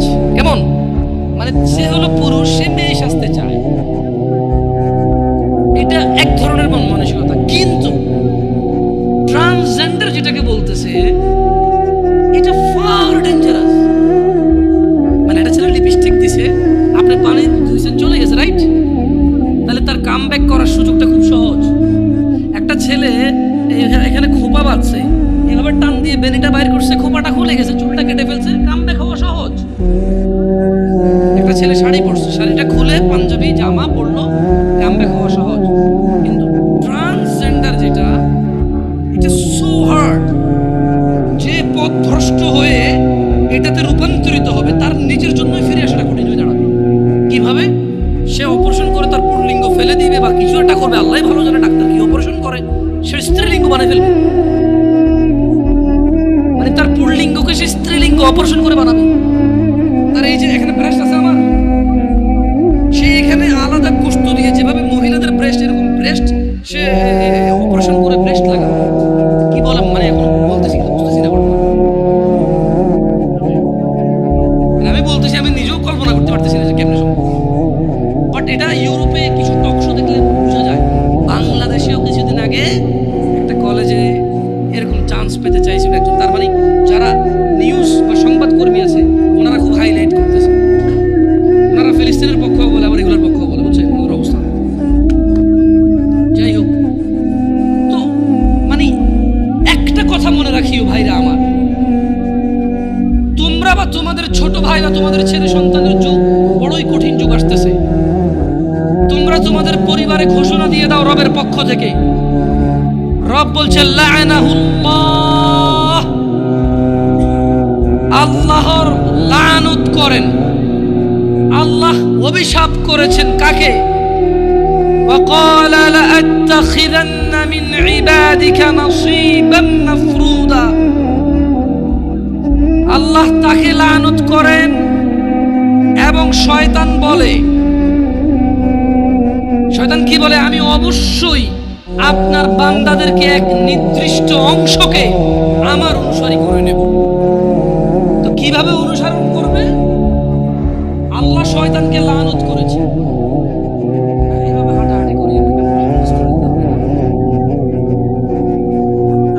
খুব সিম্পল। যখন বের হবে একটা কার্টন ধরে রাখবেন, সব একটা করে বের হয়ে যাবে। ওই হলো আমাদের পুরো জিলাপিও দিবেন আপনার মনে হচ্ছে। কি ভাই, ঢাকা শহরে এরা থাকে, কেউ বিস্কিট খাওয়ার জন্য এখানে আসছে না, দিচ্ছেন, আল্লাহ কবুল করুক, ভালো কাজ ভালো কাজ। কিন্তু ঢাকায় মানে এই বনশ্রী এলাকায় যে লোক থাকে তার ভাড়া মিনিমাম 20,000 টাকা, আমি খেয়াল করেছি। এখানে এর নিচে ভাড়া নাই। তো আপনার বিস্কিট খেয়ে একটু করে উপকার হয়ে যাবে, লাভ হয়ে যাবে, দরিদ্রতা কমে যাবে। আল্লাহ তৌফিক দান করুন। যারা দিছে আল্লাহ কবুল করুক, আর যারা খাইছেন দোয়া করি। না, খাওয়া যাবে খাওয়া যাবে, এটা তো মানে এটা ভালো ভালো প্রযোগ।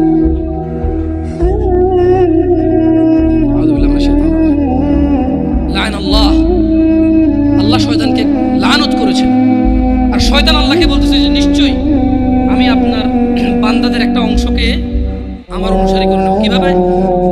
ওয়ালা উদিল্লান্নাহুম ওয়ালা উমান্নিয়ান্নাহুম ওয়ালা আমুরান্নাহুম ফালইউবাত্তিকুন্না আযানাল আনআম ওয়ালা আমুরান্নাহুম ফালইউগাইয়িরুন্না খালকাল্লাহ ومن يتخذ الشيطان وليا من دون الله فقد خسر خسرانا مبينا। যুবক ভাই ও বোনরা আমার, আমি শেষ করব আমার কথা, মনোযোগ দিয়ে শোনো। হতাশার বড়ই হতাশা সামনে নেমে আসতেছে। শয়তানকে আল্লাহ লানত করেছে। শয়তান বলছে যে আমি অনুসারী করব আপনার কিছু বান্দাকে আমার। কিভাবে? আমি তাদের পথ ভ্রষ্ট করব, অবশ্যই তাদের হৃদয়ে আমি মিথ্যা ভাষণা সৃষ্টি করব। আমি তাদের হৃদয়ে মিথ্যা বাসনা সৃষ্টি করব এবং আমি তাদেরকে নির্দেশ দেব। শয়তান বলছে আমি আপনার বান্দাদেরকে নির্দেশ দেব কি? ফলে তারা পশুর কান ছিদ্র করবে। আমি ওদেরকে ফুসলাবো, ছিদ্র করে যে কান ফোড়াই দেয় পশু, তারা আমাকে অনুসরণ করে পশুর কান ছিদ্র করবে। আর আমি অবশ্যই তাদেরকে নির্দেশ দেব, ফলে তারা আল্লাহর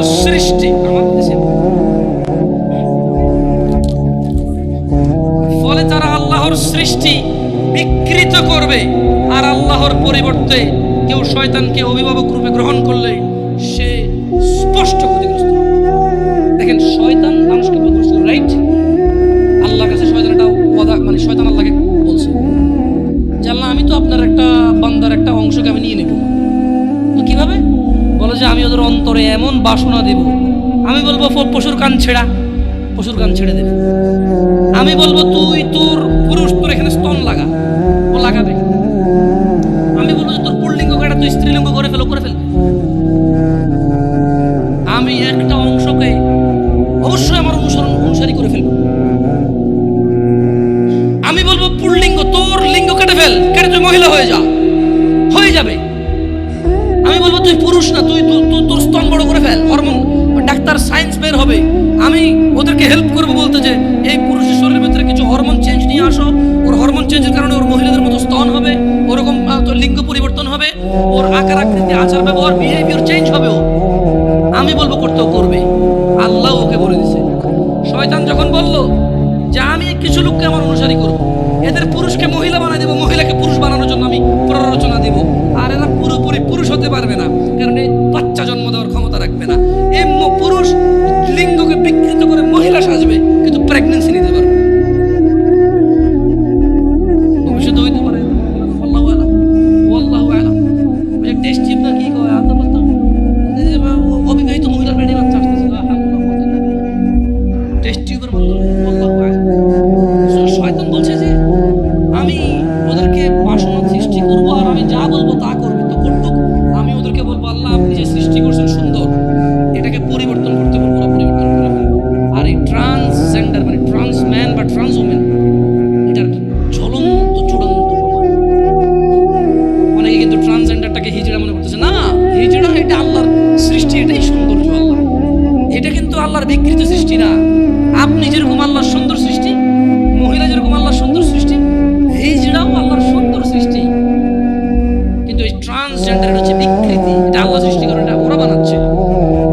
আল্লাহ ওদেরকে বলে দিয়েছে, শয়তানকে বলে দিয়েছে তুই যাদেরকে ডাকবি আর যারা তোর এই ফুসলানি ফাসলানিতে চলে আসবে, কেমন আল্লাহ বলছে ওয়া মান ইয়াত্তাখিযিশ শাইতানা ওয়ালিয়্যাম মিন দুনিল্লাহ ফাকাদ খাসিরা খুসরানাম মুবিনা, যারা তোমার উপদেশ নিয়ে তোমাকে অভিভাবক হিসেবে গ্রহণ করবে তারাই হবে স্পষ্ট ক্ষতিগ্রস্ত। আল্লাহ আমাদেরকে বোঝার তৌফিক দান করুন। দিনী ভাইয়েরা, আত্মহত্যার নিয়ে কথা বলার ইচ্ছা ছিল, আজকে লম্বা করবো না আলোচনাটা। আপনারা অনেকেই আসছেন আমাকে কথা বলতে বলেছে আধুনিক সমাজে যুব সমাজের সমস্যার সমাধান। যুবক ভাই, তুমি সিসি ক্যামেরা যেরকম মানুষকে দেখে, আল্লাহ ফেরেশতা নিয়োগ দিয়েছে এবং আল্লাহ নিজেও দেখে। সিসি ক্যামেরা যেরকম রেকর্ডিং হয় তোমার কৃতকর্ম, আল্লাহ ফেরেশতা দিয়ে রাখছে, ওরা লিখে রাখে তোমার কৃতকর্ম। এই জিনিসটা তোমাকে আমি সমস্যার সমাধানটা বলে দিচ্ছি যে তুমি কিরামান কাতিবিন, সম্মানিত লেখক বর্গ, বোন আমার, ভাই আমার, তোমাদের উভয়কে আমি বলতেছি, তোমরা শুধু সিসি ক্যামেরার উদাহরণটা নিয়ে নিজেদেরকে শুধরে ফেলো, তোমাদের আর কোনো উপায় নাই, সমাধান একটাই। সিসি ক্যামেরা যেমন তুমি সামনে অ্যাক্টিভিটি করবে, তোমার দেখবে, রেকর্ড করবে এবং রেকর্ড রেখে দেবে, যখন খুশি কেউ দেখতে পারবে আর তোমার বিচার করতে পারবে। যদি তুমি কাউকে খুন করো, যদি তুমি চুরি করো, তোমার বিচার হবে অনুযায়ী। আল্লাহ সুবহানাহু ওয়া তাআলা দেখে এবং তিনি লেখক বর্গ রেখে দিয়েছে, ওরা রেকর্ড করে। আল্লাহ তাআলা দেখে এবং লেখক বর্গ রেকর্ড করে, আল্লাহ এটা হিসাব দেখবে, যখন খুশি বিচার করবে। সো এইটাকে মাথায় রেখে তোমরা অপরাধ থেকে ফিরে আসো। আকুলু কওলি হাযা ওয়াস্তাগফিরুল্লাহ লি ওয়া লিসাইরিল মুমিনিন ফাস্তাগফিরু